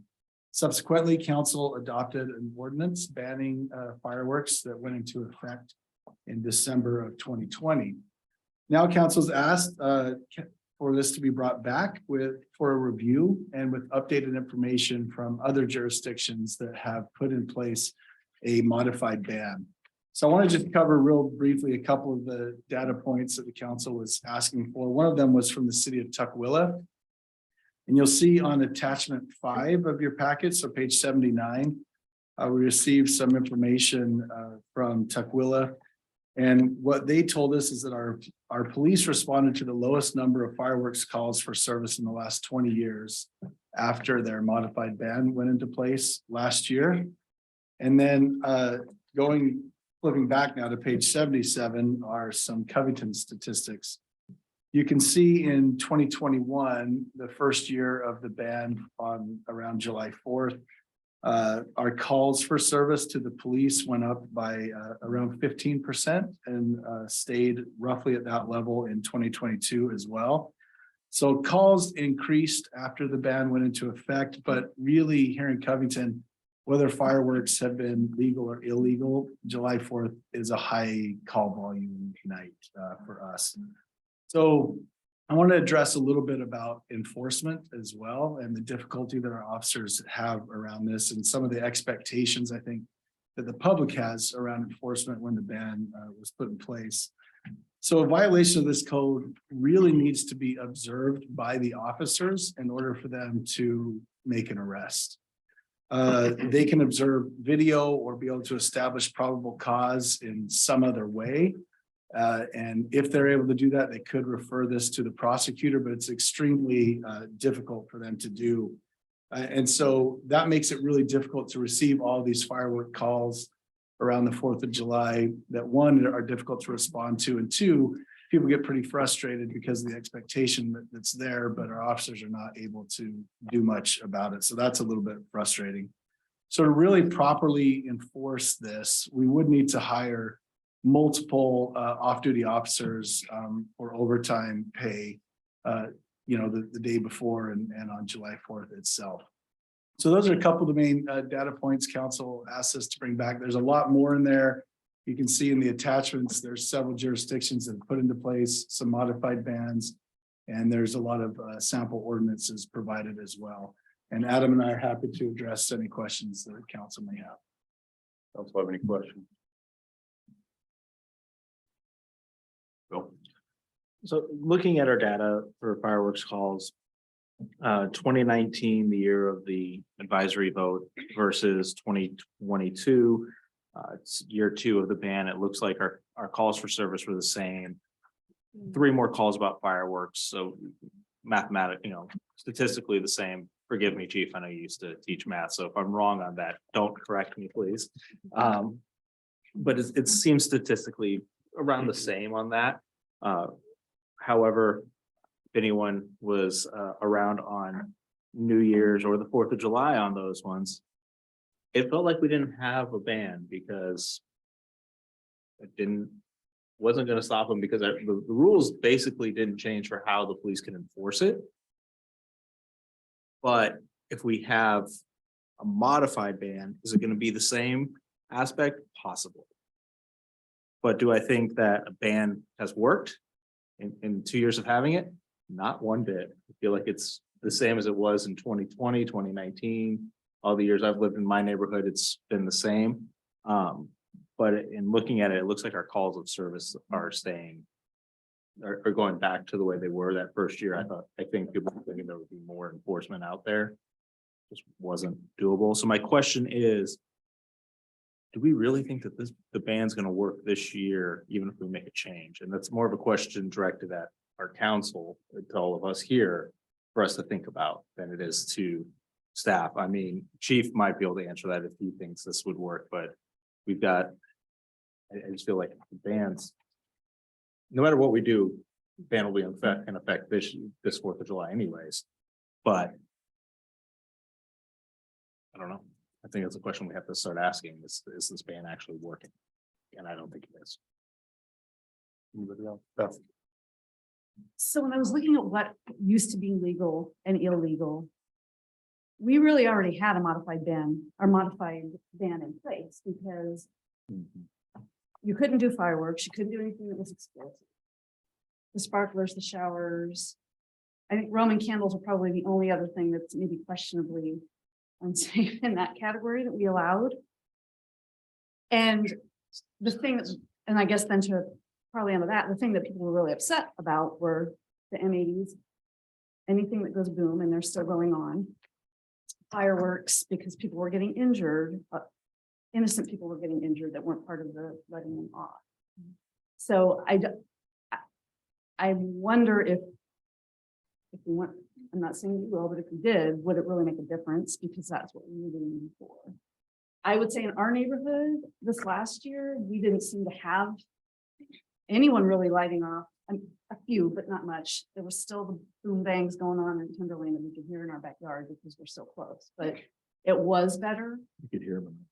Yeah. Yeah. Halfway So- across town. I guess I'm just thinking, and Regan brought up the point is that if what you were saying is that we would need to hire multiple officers to enforce. But wouldn't that be what we're doing now? If things are more restrictive, the expectation is somebody's going to come and do something about it. And we don't really have the resources right now to do that. I mean, our officers are doing a great job, right? I mean, that's not on them at all. It's just about the quantity. Yeah, what I was suggesting is that with the ban we currently have in place, there is a higher expectation of enforcement. So if we truly wanted to enforce that, we would need to bring on additional officers with that. Christina. I have something to say, but since we're there, we tried to do that last year and we couldn't get an officer, an additional officer. Is that correct? Okay, so there's no guarantee that we can get an officer. So what I'm hearing is that the entire purpose behind the ban and those who voted against it, I don't want to say failed, but it's as if the thing that we were trying to stop, in a way, at least from where I live, it encouraged it. My house has never shaken more than it has in the last 2 years. There's some kind of fun in violation, I suppose. But the M80s and now I think there's like M90s and something even above that. That went off on New Year that I literally had to go check my windows because I've never felt that before in my gut. So what I'm seeing is that who it did affect the most is the families with the little kids that could enjoy the fun, safe, enjoyable way to really celebrate Independence Day. This isn't just about, I think we're forgetting what this was about initially anyway. We didn't just provide invent a day for fireworks to go boom and everybody to hide and for animals to be affected, which I also don't like. I also don't like the big things, but it just has not worked. And unfortunately, like I said, those families with children, I know my children are incredibly safe, but they didn't get any fireworks and we couldn't have any fun this last year. Which kind of saddens me because they are safe. They are safe. And if this was, I know we're going to come back to say they voted against it though, but not really. This was not an option in 2019. This was not on the bill. So to say that there was a fair election, including the options that we hear about today, is completely untrue. Because I actually think that the results would have been entirely different. And they're not, they're not like 30-70. So they're not that far, but had this option been proposed, I believe our community would have understood the middle ground. And yeah, there in 2020, my iPad jumped off, but there was a knee-jerk reaction to how many calls we had for service. I had the opportunity to ride along with Andy on the night of the 4th of July in 2019, actually.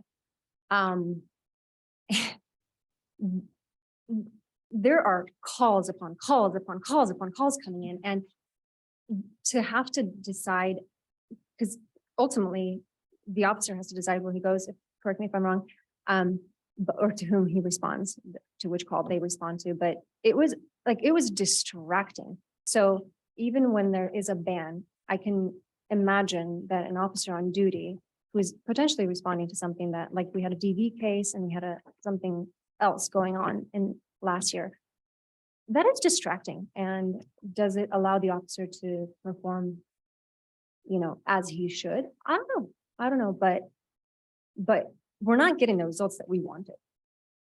And I would love to see families have fun again in a safe environment and this is not discounting people who voted against it. Like I'm stating this again, they didn't have this option before. So I would never go back on what citizens wanted or residents wanted, but it just wasn't an option. But I do know a lot of families that would love to have fun, and my house still goes boom like crazy. There's something fun about the pond and things, but it's not working. Thank you. Thank you. Debbie. I think there was a misunderstanding on the community's behalf that when this ban went into place, that it was just all magically gonna stop. I don't think they really, maybe they've just not been well educated on what we know now is that the police can't really enforce it unless they see it happen. And now that I understand that, I've been explaining that, and I've been talking to some of my neighbors and some residents about, so if we were to ever go back and reconsider, and had a lot of reaction to that, is like, no, we voted against it. But it isn't working. And I think that because the people that were doing the illegal stuff before are just going to continue to do it. And the people that were doing the legal stuff before that is not legal anymore are continuing to do it. At least that's been what I've observed in our area, is that they're still doing the simple things that they are now not supposed to do, but the loud M80s are still going off. And they're going off well before and after the 4th, and well before and after the first of the year. So it leaves me to feel like it really doesn't matter what we ban and allow. The people that are passionate about their fireworks are just going to do whatever they want to do. So I don't know that making a change is really going to have much of an impact of where we're at today. Jennifer. You know, I have so many feelings about this, but you know, other places, like I was just with my friend this weekend, and she's like, oh, what are you guys talking about at city council? And it's like, oh, the fireworks. And she's like, that's so weird. We don't have that discussion at all. So I think as a council, you know, listening to the planning report, we need to be really mindful of the impacts of climate change as our planning commission plans accordingly. You know, there's a reason this is a non-issue in other places in the United States, because global warming has made it completely impossible. And, you know, moving around as a kid, we didn't get to do fireworks everywhere we lived. And that's just kind of, that's called life. So, I mean, you know, my family, we are one of the ones that stopped. We're all sad. We don't even stay in town anymore. Our big party is canceled, but time moves on, and the residents spoke, and there needs to be a different solution. I'm not sure that playing with the ban, as Debbie, you were saying, is going to fix anything. It's more about solving the actual issue. Jennifer, you saying, can I ask a clarifying question? Because of climate change, fire risk, is that what? Yes, Yeah, most so the- definitely. yeah. Yeah.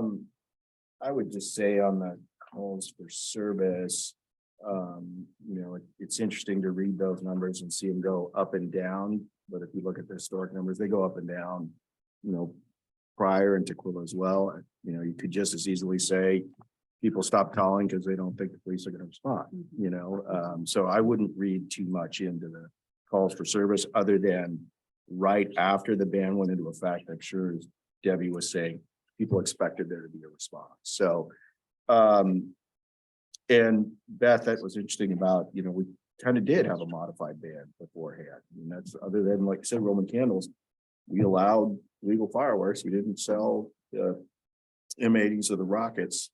And we still had calls for service. So I don't know what the right answer is either. I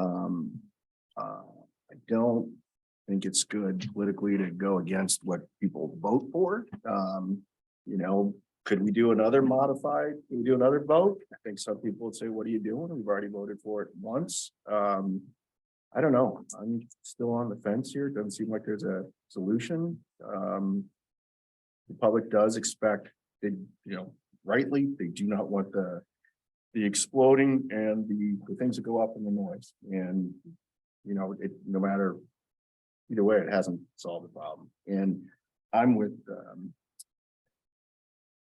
Jennifer on this. I've moved all around the country, and growing up, I've never seen it like it is here on the west side. It's unbelievable. Just the, you know, flying over, they're going up everywhere. So it's just interesting that it's the culture here. What we expect for the 4th of July, just or even New Year's or after a Seahawks win, you know, it's just, it's incredible. So I don't know what the right answer is. I'm still really on the fence about it. I guess the only compelling argument I've seen is that it has impacted some nonprofits and their ability to raise funds. That's the only thing that maybe sways me, but I don't know. So. I guess what I would say, I did want to follow up on what Joe said. If we pass it, expand our ordinance, why wouldn't it go into effect this year? It would. Yeah, I think it would. It would, if we pass it, it would go into effect. If we were to ban it again, it would take another year. Okay. So, yeah, so it would go into effect immediately. That thinking is where I was going. I guess one of the things I would say is if we did think about it, is we put a sunset in, we could always say that this is only good for 3 years. We would revisit it and have to rethink it. I'm starting to see the value in revisiting certain rules every so often to say, this may or may not be working. So, yeah, I don't know.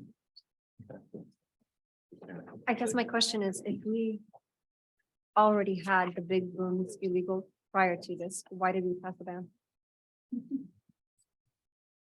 Well, I think, Was it for the little things? No, I'm genuinely curious. I'm not like, No, we passed the ban For to the big ones. hopefully, yeah, by banning everything, that it would go away.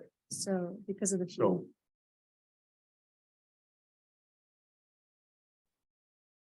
yeah. So no matter what, those people that choose to disobey the laws, whether it's fireworks, stealing, Yep. whatever it is, they're going to continue doing it, whether we have a ban in place or not. Our calls continue to go up because as we passed the ban, so people expected it to just automatically stop, which it actually increased. My neighborhood, the first year increased because of a certain neighbor, but then he stopped. But then spending $1,500 a year at the Indian reservation, he had it come in on pallets. But, which he didn't have this past year. But I took the time and called Mayor Eckberg of Tukwila.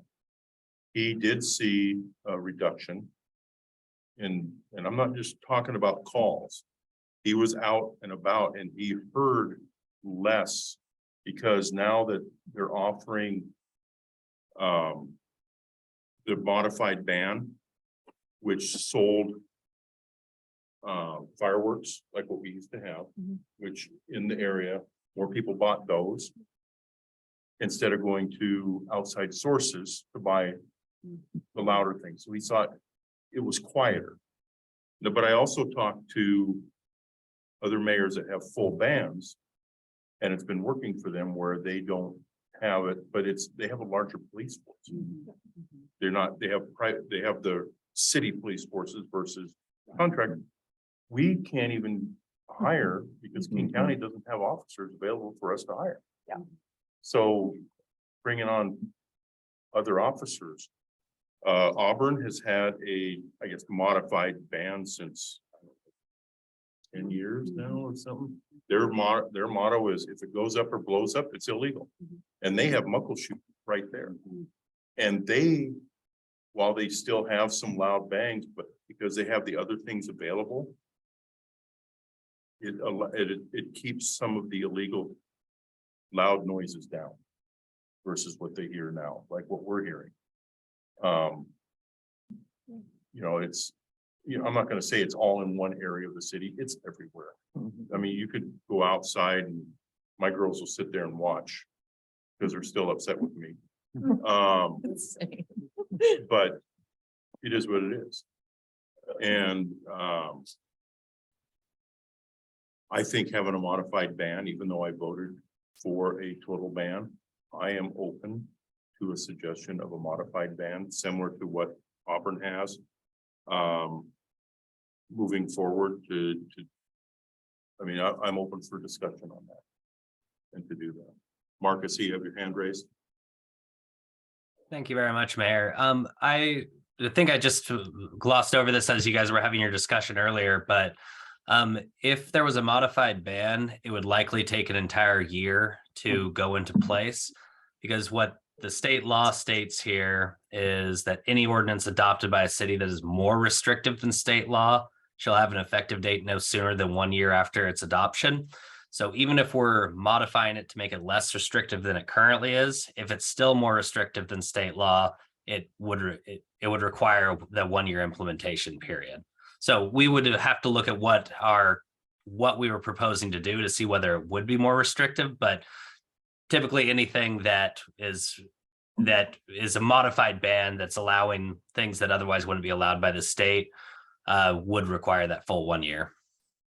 So I have a question, follow up on that, Mark. So since King County has gone with full bans out in their unincorporated areas, does that still state that if it's a modified ban, we'd have to go a full year because of the state, even though King County, we're within King County? Right. This isn't a county law because the county, it only applies to unincorporated portions of King County. This is the actual RCW that states that if we adopt an ordinance that is more restrictive than state law, so to ban fireworks in a way that the state doesn't, and even if we're banning aerials, and that's usually where this would run into where the rubber would hit the road with this, is because if we ban anything that the state doesn't, like lots of fireworks are for sale and allowed by the state that counties and local jurisdictions end up banning. So if it is any more restrictive than state law, then it would require the 1 year implementation period, regardless of what the county does. So if council chooses to bring this back, can you bring forward what the state bans as well, if council wishes to bring this back for further discussion? Yeah, absolutely. The state doesn't ban anything like what we would be looking at here. I would be happy to look into that further, but if we have any kind of ban in place, it would most likely require the 1 year period, but I'd be happy to get more information on that for you if council would like that at a future meeting. Okay, thank you, Mark. Okay, and Christina was next and then Sean. So what I'm hearing is the state is what needs to change the law, because truly the entire, the No, state doesn't prohibit anything at this point. No, they do prohibit something. Okay, Yeah, there are some fireworks that are prohibited by the state. Even though you can purchase just about anything at the reservations. Yep. So there are fireworks that are purchased at the reservation that are still illegal in the Right. state, but because of the reservation, Yeah, they're yeah. allowed. yeah, but Sean? And then Beth. Yeah, the only thing I just to follow up on Christina's question, prior to the ban, this was one of the issues that came up, mandatory garbage. We got a lot of comments and questions on fireworks and what are we gonna do about it? So it was being driven by the public. And we decided to put it back to them and say, let's hear from you on what you'd like us to do. And we got a vote saying we'd like to see it prohibited. So that's primarily what was driving and forced our hand on this. It came primarily from the public. Yeah, so just things to chew on. It was really nice not having to clean soot off of my car this last year. The roads and streets were much cleaner, and I am concerned about drier summers being the impetus for fire, especially when. So I'm not, it is I'm torn.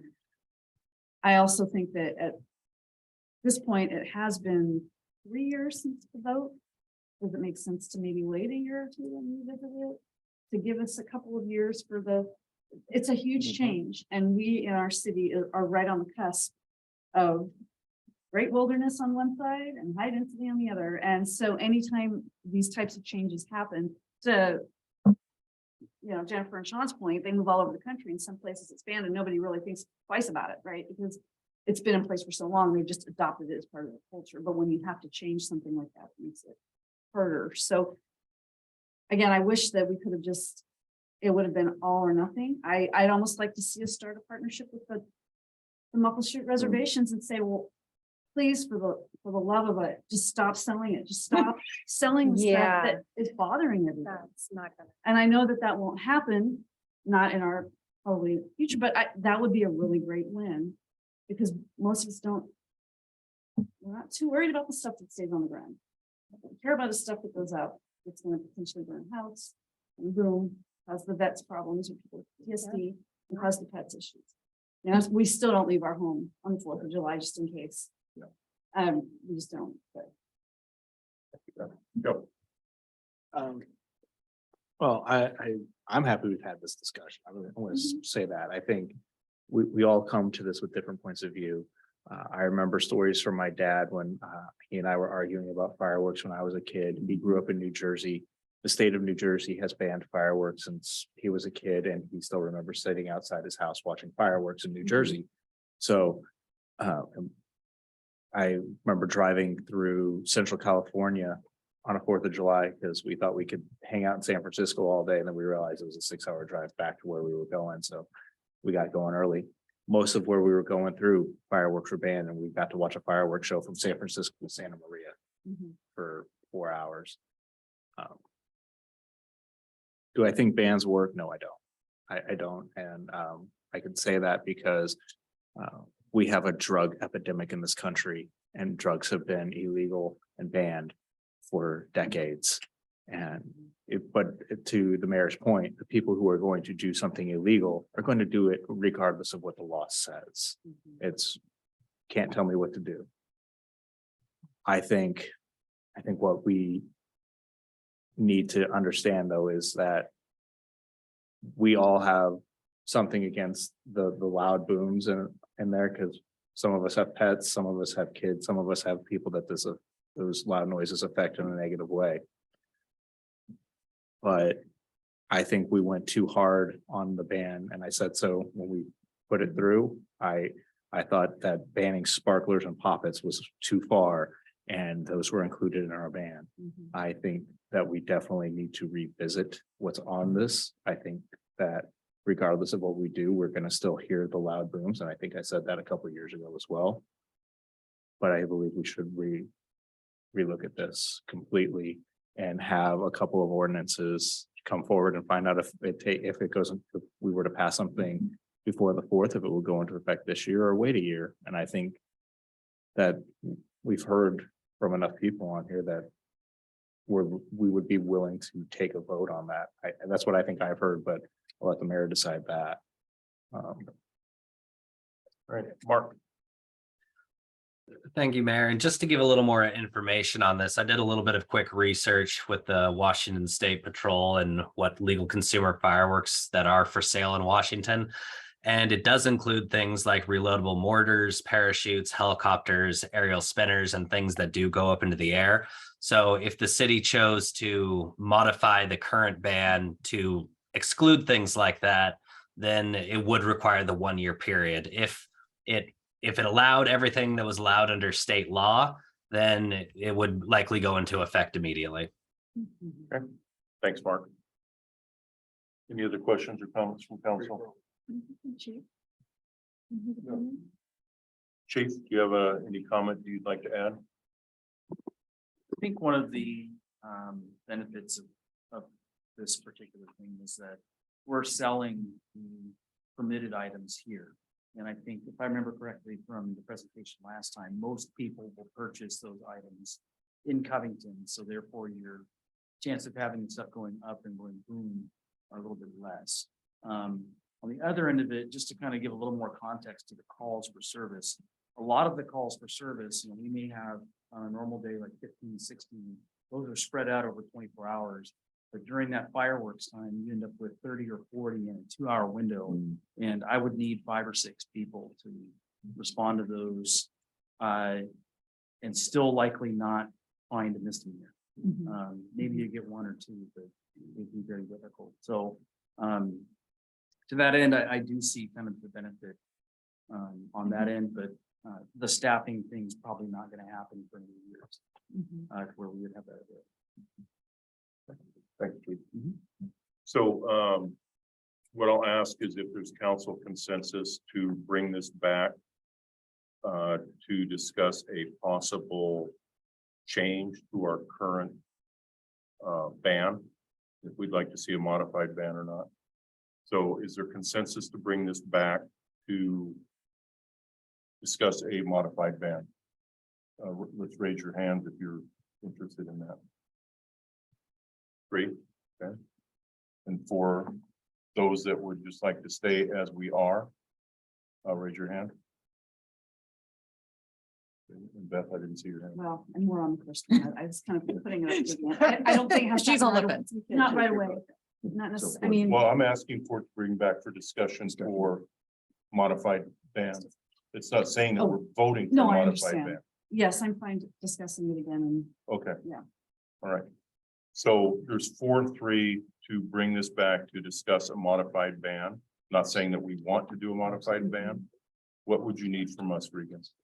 I think that's enough. We could put together, we've got other things we can pull from to put together a sample ordinance. Mark can give you any additional information from the state and when that ban would go into effect if adopted. Okay, that works. All right, thank you. I guess my clarifying question is, when do we feel like we want to do that? Do we want to try to do it after this year?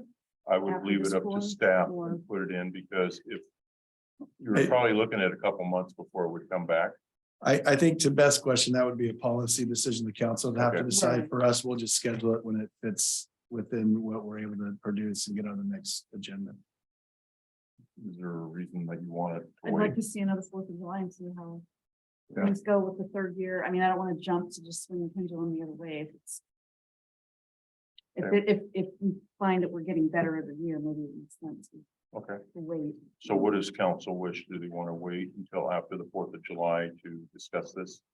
I would just like us to find out if we modify the ban, when it would go into effect. So that could be like an update from Mark, even without a discussion.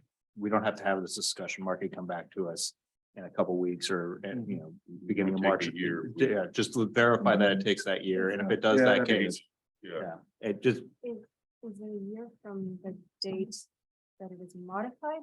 Or is it just a year for the next calendar year? So then the if year we, from the date it's modified. so if Mark, we waited until the next year, or I'm sorry, until after the 4th of July, it would be another 2 years. Well, be another year. Right. Go ahead, Mark. Councilmember Simomo, to answer your question about what would be more restrictive than state law, if we banned anything that is not included in that is included in what's allowed in state law, then it's my interpretation that it would take the full year to go into effect. If we allowed everything that is allowed under state law, which includes Roman candles, reloadable mortars, helicopters, and other things that go in the air, then if we allowed all that, it would likely go into effect immediately because it would be exactly the same as state law and it wouldn't be more restrictive. So I'm not sure what I can pass you along some information from Washington State about this, but I'm not sure what other information you would like me to provide at a future council meeting regarding whether this would be 1 year or an immediate effect. so hearing that, even if we wanted to pass a ban or a modified ban, it looks like we wouldn't have a list together of everything until after the 4th anyways, just because of all of the wonderful things we would have to look at. So bringing this back up after the 4th would be okay with me too. Jennifer. I have a question for the chief, separate honestly than any ban discussion. I know folks don't necessarily willingly work on the 4th. We don't necessarily want to do a mandate. Is there an incentive that the city could provide to officers that work the 4th so that we could get them out there as a mediation of the actual issue? Rob could cook them a bunch of burgers at Tamarack. The only way that you could, so an officer that works overtime on that day would only receive the overtime rate, which would be time and a half. Anybody that's regularly scheduled gets time and a half also because it's holiday. The only exception would be for off-duty pay, which I believe on holidays is double time. The off-duty rate, which is higher than what the deputies are paid, The problem with that is they can't use certain of the computer programs, like they can't run names or plates, which you would probably want to be able to do if you were trying to enforce fireworks to determine if, you know, the person had warrants or something like that nature. But I mean, is there a way we can monetarily compensate them? Like talk to the union and say, we want to throw them an extra grand. It's worth $5,000 to us to throw 5 officers an extra $1,000 to work 10 to 2. In addition to the double pay. Oh, yeah. In my opinion, I mean. Chief this just is- said, I'm working that day, we're doing that. I think that would be really difficult to negotiate that as a one-off with the unions. I think you would have to change the ILA with the county. We would. Because the county is the one that determines compensation for that. Yeah. We also would have problems because we'd have, I think, a big agreement from all the other cities Mhm. to modify that before, you know. It's like, okay. if if they everyone all did went to it, work in Covington. so. What's that? It's okay if they all went to work in Covington that night. Okay, all right. I'm just trying to think of fixing. So Yeah, is and- council fine with waiting until after the 4th of July to bring this back? Okay. Bring it back after the 4th of July and see how this year goes and then further discussion. All right. Thank you. Thank you all for a very good conversation. And thank you for bringing this up. Yeah. Next up is new business item number 5, authorize the city manager to increase the contract maximum for SR 516 Jenkins Creek to 185th Place project. So moved. Don, oh, I'm pulling the Mark Lands on this Okay. one. do we have a second? You need, Second. okay, been moved and seconded. Let me read the. Been moved and seconded to authorize the city manager to execute a grant agreement with the Washington State. Wait a minute, I'm on the wrong one. See, I'm trying to jump it. Yeah. Been moved and seconded to authorize the city manager to utilize $875,000 from the Town Center Reserve Fund for cost increases to the SR 516 Jenkins Creek to 185th Place project, which equates to a budget authorization of $20,500,835, allowing the city manager to execute change orders up to that amount and such additional minor changes to agreements as necessary to successfully complete the project. Joe, would you like to speak to your motion? We have been working on getting this small section of roadway done for a decade, for longer than a decade, but was one of the first few things we started talking about when I got elected. And if we don't get this road completed, we're not having a town center to begin with, because no one's gonna be able to get there in a timely, easy fashion. So making sure we have the funds there and knowing that construction costs are going up and knowing that we're gonna have, we need to do this to begin with, it's a no-brainer. Thank you, Joe. Sean, would you like to speak to your second? No. Is there anybody else wishing to speak for or against the motion? Beth. Everything happened really quickly. My question to Regan, and maybe this is like the change orders, like. In my world, like that, you try really literally not to have a change order. And I was looking at some of the things that were being promoted, and to me. They seemed like simple things that probably should have been caught early on, not all of them, because some things happen. I want to know that we're not gonna have to go through this again because. The contract was maybe not as. Thorough, because every time you go back to it, it's nickel and dimes this, and is it ours? Should that onus be on the city or should it be on the contractor that put the bid in to begin with? Yeah, so I'll have Don address this in a second as well. One of the things is normally these contingent contracts have a 10% contingency instead of 5%. But also these public works projects that are $20 million projects having to deal with a lot of infrastructure. We just can't predict these perfectly, unfortunately, and that's why there is a contingency. And so I would guess in almost near every project we do, there's going to be change orders, unfortunately. That's just kind of the nature of these type of projects, whether it's a government project or a private project, that's going to happen. Anything you want to add to that, Don? Just, yeah, basically piggybacking on, I'll just say that exactly, I mean, the project is pretty complicated in dealing with the stream and that nature and having a tight fish window. So those types of things are difficult and meaning that the contractor in critical path is that certain work has to be an in-stream work in a tight window. And if they don't get that work done within those time periods, then you're extending for an entire year, all the overhead, all those types of things. So a lot of these pieces are related to that and just the making sure we're facilitating getting this work so they don't miss those windows. Change orders in this sense are not unusual for any project to some extent. We don't like go out and say, hey, give us all your change orders. I mean, obviously, we're not doing that, but and we've got a team that that really takes that serious and going through that process. So I can assure you of that. But like Rican said, I mean, a 10% contingency is pretty typical. And you know, if it's $100,000 CIP project and I say 110,000. Oh, okay. You know, it's just that magnitude, right? You talk a 16 million and now your contingencies, you know, 1.6. I mean, that's just that's a bigger number, right? And so that's harder. But if you think about it in those types of things, that's where that sits, because there's a lot of unforeseen conditions until you start digging and finding out. You try to do as much as you can, but you're just then spending a lot of discovery, like in design, to like dig up a lot of stuff. So you're spending a lot of money in design. And at some point you have to go, okay, I've done my due diligence. I go out into construction. I'm going to see unforeseen conditions. There's stuff that are going to come up.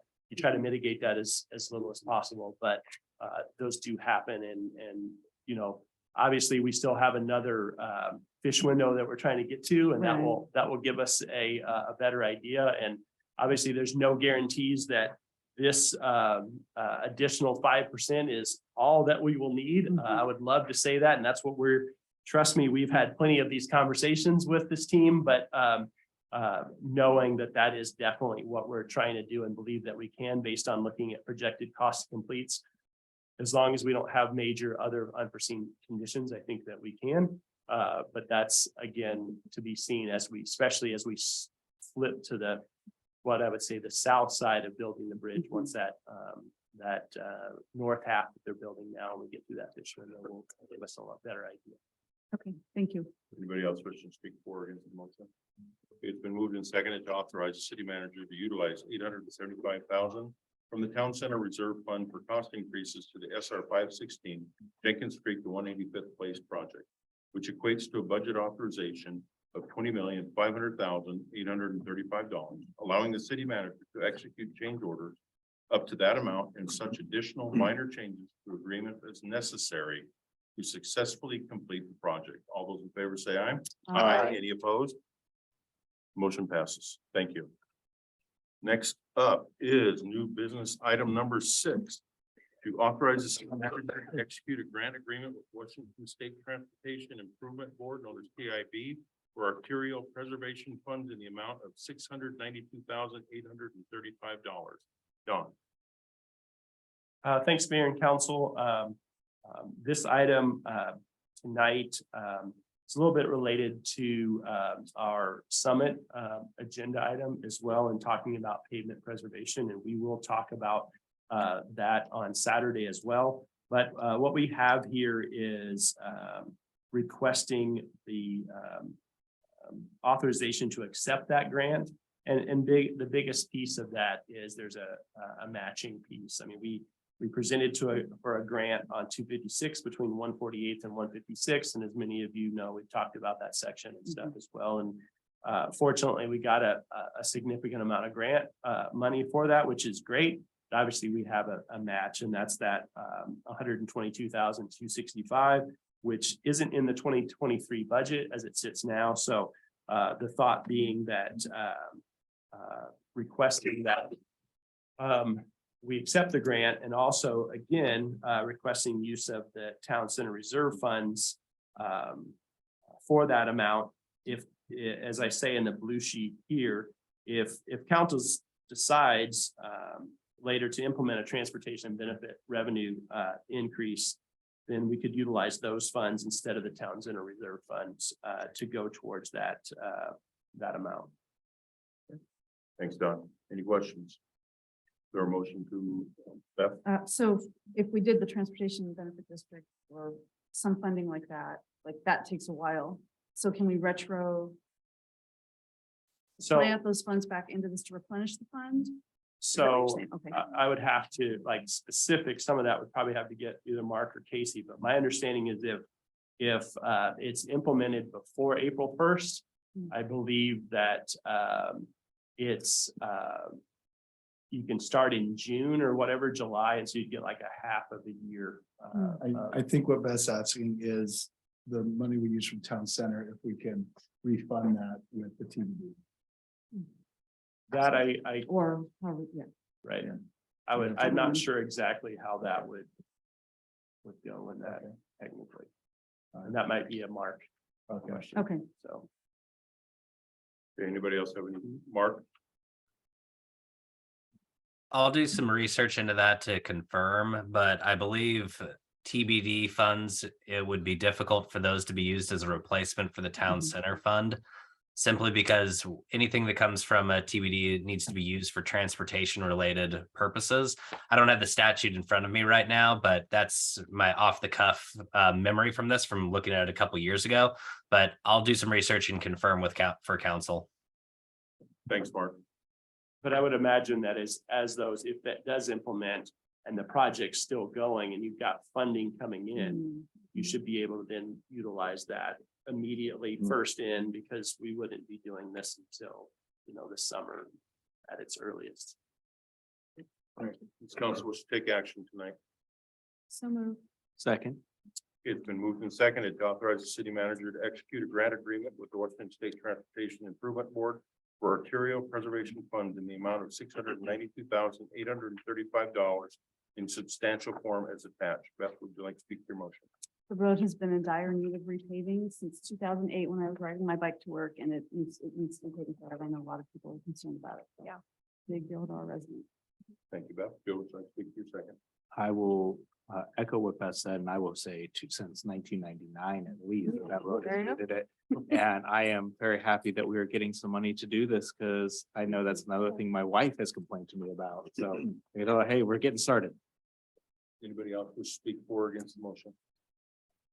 Okay, it's been moved and seconded to authorize the city manager to execute a grant agreement with the Washington State Transportation Improvement Board for arterial preservation funds in the amount of $692,835 in substantial form as attached. All those in favor state aye. Aye. Any opposed? The motion passes. Thank you all very much. That concludes all of our new business tonight. Next up is future agenda items. Please note that this Saturday we do have our summit. I look forward to seeing each of you there. On February 14th, I asked Regan if we could keep the agenda light, because I would like to ask for council consensus to cancel the February 14th meeting so that staff and each of us can be home for that evening for some reason for that night. But, is there consensus? Yeah. Okay. All right. So there's consensus to cancel the February 14th meeting. But we can move the interviews to February 28th, if that's possible, Krista. Thank you all very much. Does council have anything else they would like to see on a future agenda? All right, let's move into council staff comments. Start with Adam. Thank you, Mr. Mayor and Council. We, along with Washington State DOT, had a number of homeless that were on the off ramp between the library and Highway 18. We utilized Darren and some of the many resources he's now plugged in with. We went and offered resources for nearly an entire day. Nobody took us up on them, and then DOT removed all of them and then trimmed up the trees and bushes so that we don't end up with another encampment there. In some ways it was sad nobody took the resources, but it was successful. And that's all I have. Great, thanks, Adam. Ethan. Good evening, council. Nothing from me tonight. Thank you. Thanks, Ethan. Don. Nothing else for me. Thank you. Thanks, Don. Selena. Nothing else for me. We will see you Saturday. Thanks, Selena. Casey. Casey's on. Oh, can you hear me? Yep. Okay, I will just mention that the new balance for the town center reserve, since you've made those couple of changes, the new balance is 936,000 and change. I just wanted to give you that updated number. And that's all I have for tonight. Thank you. Thanks, Casey. Thank Mark. you.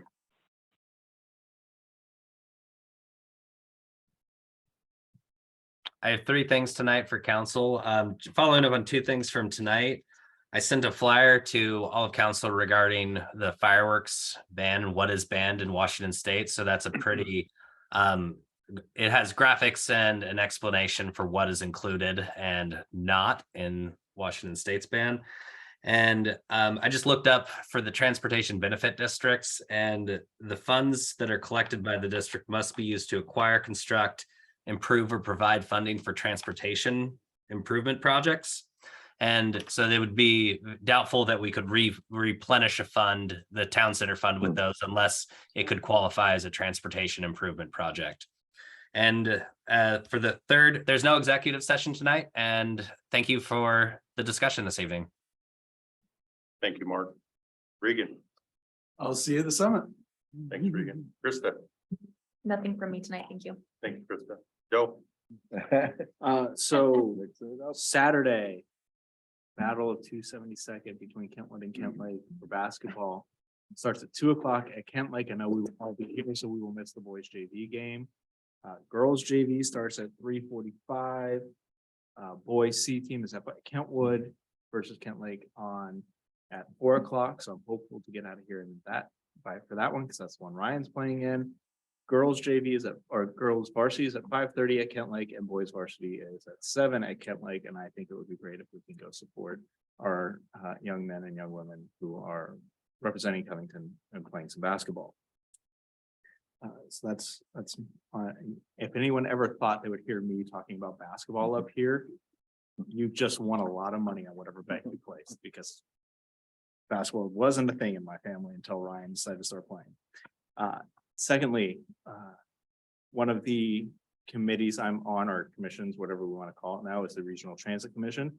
Bob, I'm sorry, you just got a little bit more work because you're going to start getting some emails from SCA.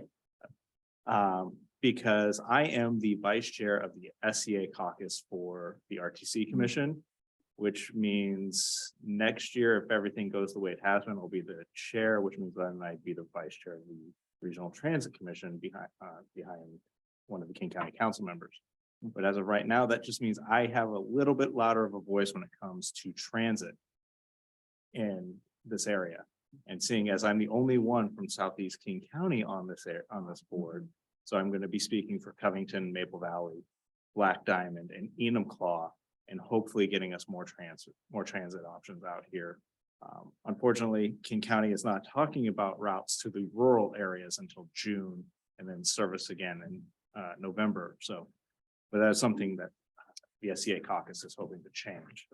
So if you guys have problems with transit, go ahead, talk to me, and I'll tell you whatever we're going to do. As far as PIC goes, we just had our first meeting of the year. 2 weeks ago, we re-elected Bill Boyce as chair of the PIC committee and Chris Roberts as vice chair. Other than that, we was kind of like that orientation for the new members of PIC. With that being said, everyone have a great weekend. I'm looking forward to Saturday and having a good time talking about the future of Covington. Thanks, Bill. Jennifer. Nothing tonight. Thanks, Jennifer. Debbie. On February 4th, the Rotary is holding a pet food drive at Safeway. I believe the hours are 9 a.m. to 2 p.m. If anyone's interested in volunteering, just let me know. I can sign you up. Otherwise, we're looking forward to feeding our neighborhood pets. And I'm looking forward to Saturday as well. This will be my first one. Thanks, Debbie. Don. A couple things, at the Puget Sound Regional Fire Authority meeting, Jim Scott tendered his resignation, so there's going to be an opening on the RFA. I think they'll be accepting applications here shortly, but the person will have to stand for election in November, so to fill out the rest of the term. And then earlier today, I attended a meeting by Cedar Grove Compost and then Long Live the Kings about a chemical that comes off our tires and is instant death to coho salmon. And they are working mediation, filtration for the stormwater that you can retrofit overpasses for that is showing potential to reduce that chemical and hopefully save these salmon runs. So I got a whole bunch of information from the meeting today.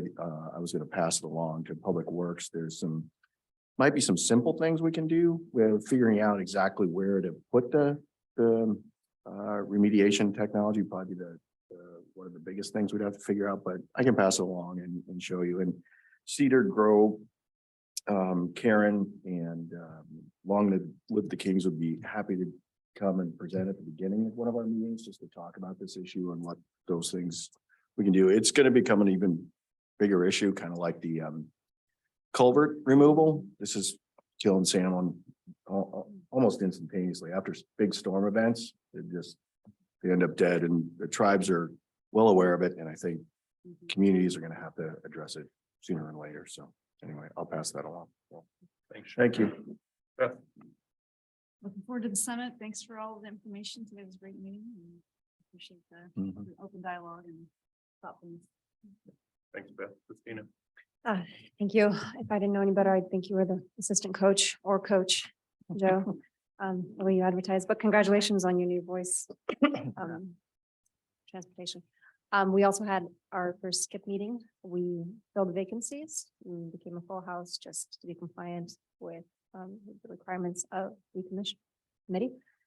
And I'm also looking forward to seeing what and how we will do and how we will partner with Covington. It sounds like there's going to be a lot of meat to chew on in this coming year, especially with 1220.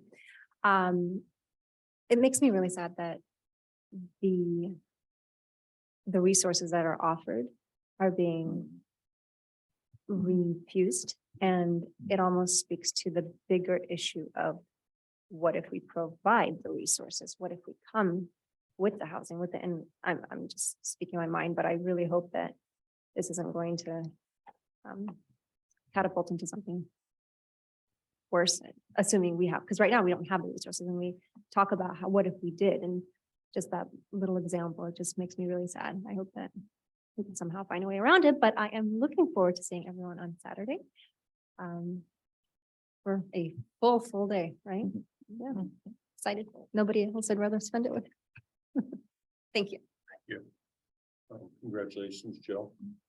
Looking forward to working with you on that. And I'm on the Puget Sound Regional Executive Council, so I have my first meeting of the year on Thursday. I have nothing else for tonight. With that, we'll move into the second public comment period. Speakers will state their name, address, and organization. Comments are directed to the city council, not the audience or staff. Comments are not intended for conversation or debate and are limited to no more than 4 minutes per speaker. For attendees participating virtually, click the raise hand button if on Zoom. For attendees participating by phone, dial *9 to raise your hand. Once the city grants you permission to speak, press unmute if participating virtually, or dial *6 to unmute if participating by phone. Notice to all participants pursuant to state law RCW 42.17a.555, campaigning for any ballot measure or candidate in City Hall and or during any portion of the council meeting, including the audience comment portion of the meeting, is prohibited. Is there anybody in the audience? Trina, welcome.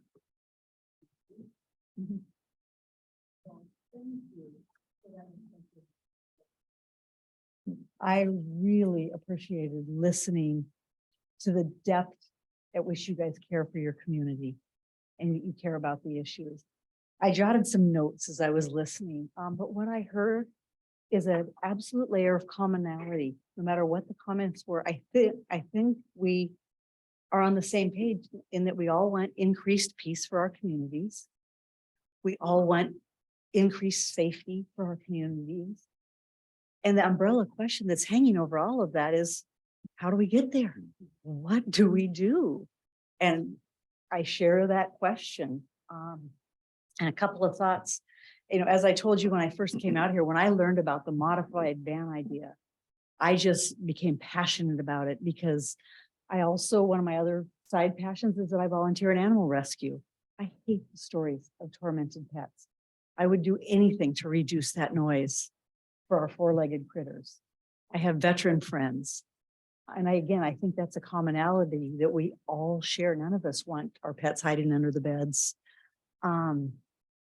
So how do we get there? I might have shared the statistic before, but I want to mention it again. And I'm sharing it as an anecdote because I don't have the actual paper yet to state it as a fact. But from one of the communities I work with, they said they did a survey when they were deciding after they tried this, is it working? They found that 90% of their people reported that they will go to the nearest stand. So that meant they were controlling, in a sense, the fireworks purchases of 90% of the residents. They got to choose what they selected from. And that was the factor that kept them staying with their modified ban. You are all absolutely correct. They're not going to go away. We have tribal land, and a lot of people don't understand the difference of what people get when they go to tribal land versus what they get. Covington was what is called full C initially, where you allowed aerials and the ones that had more boom to them. In a modified ban, those go away. So there is a change there. And they mentioned some of the communities have found there were less. We're never going to get rid of all the big bangs. You stated it well. People who are going to break the law are going to break the law. That is a fact. But if we can minimize 90% of the people, if we can control what they have, that's a big step towards the common goal we have. The other reason when I first stepped into the role that I'm in, I took this role because I get to advocate for nonprofits. And that was when I was debating about taking the role I'm in, there's my ultimate passion. Nonprofits need all the help they can get with fundraising in our current society. And for so many nonprofits, this is a make or break. Last year, and I'm really interested in the legal interpretation of the law. Last year, Tukwila approved their modified ban on April 18th, and it went into effect that summer.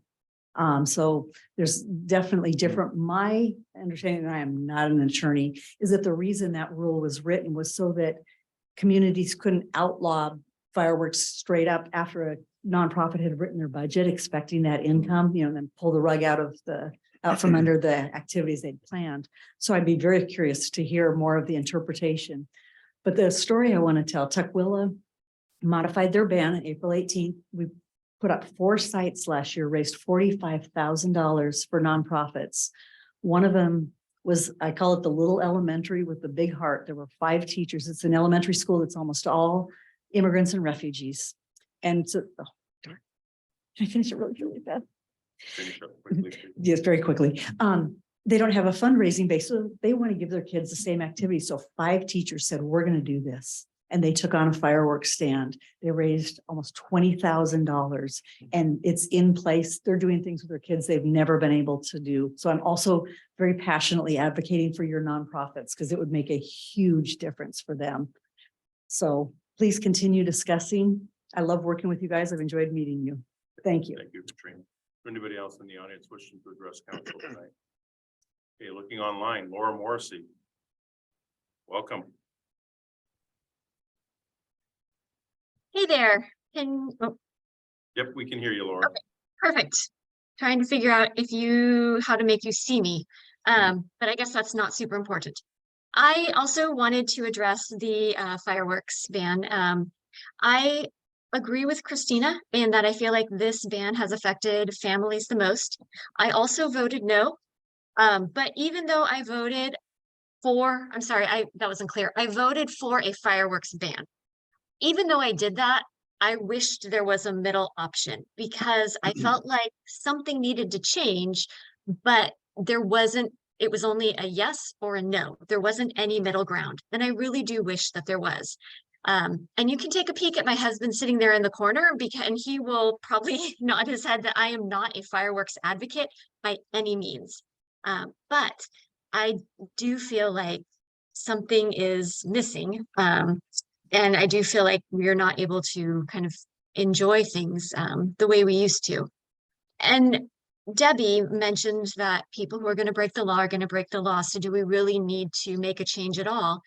And I would state that you should consider it, because as somebody who wants to follow the law and who wants to do the right thing, I would really appreciate legally being able to set off some small, generally safe fireworks with my kids. I know that a couple council members talked about moving around, and there's just not the desire to shoot off fireworks in other places that there is here.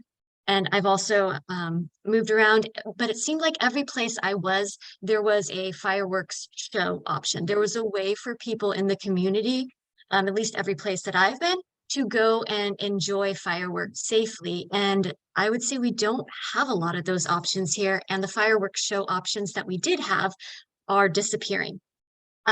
So I am pleased that you are going to revisit this. I encourage you to revisit it. And I encourage you to maybe find a middle ground. And that's what I have to share. Thanks for listening.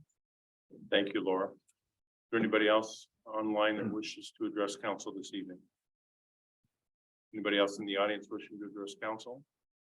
Seeing nobody raise their hand or approach the podium, and having no executive session tonight, this meeting is adjourned at 9:30. Thank you all very much.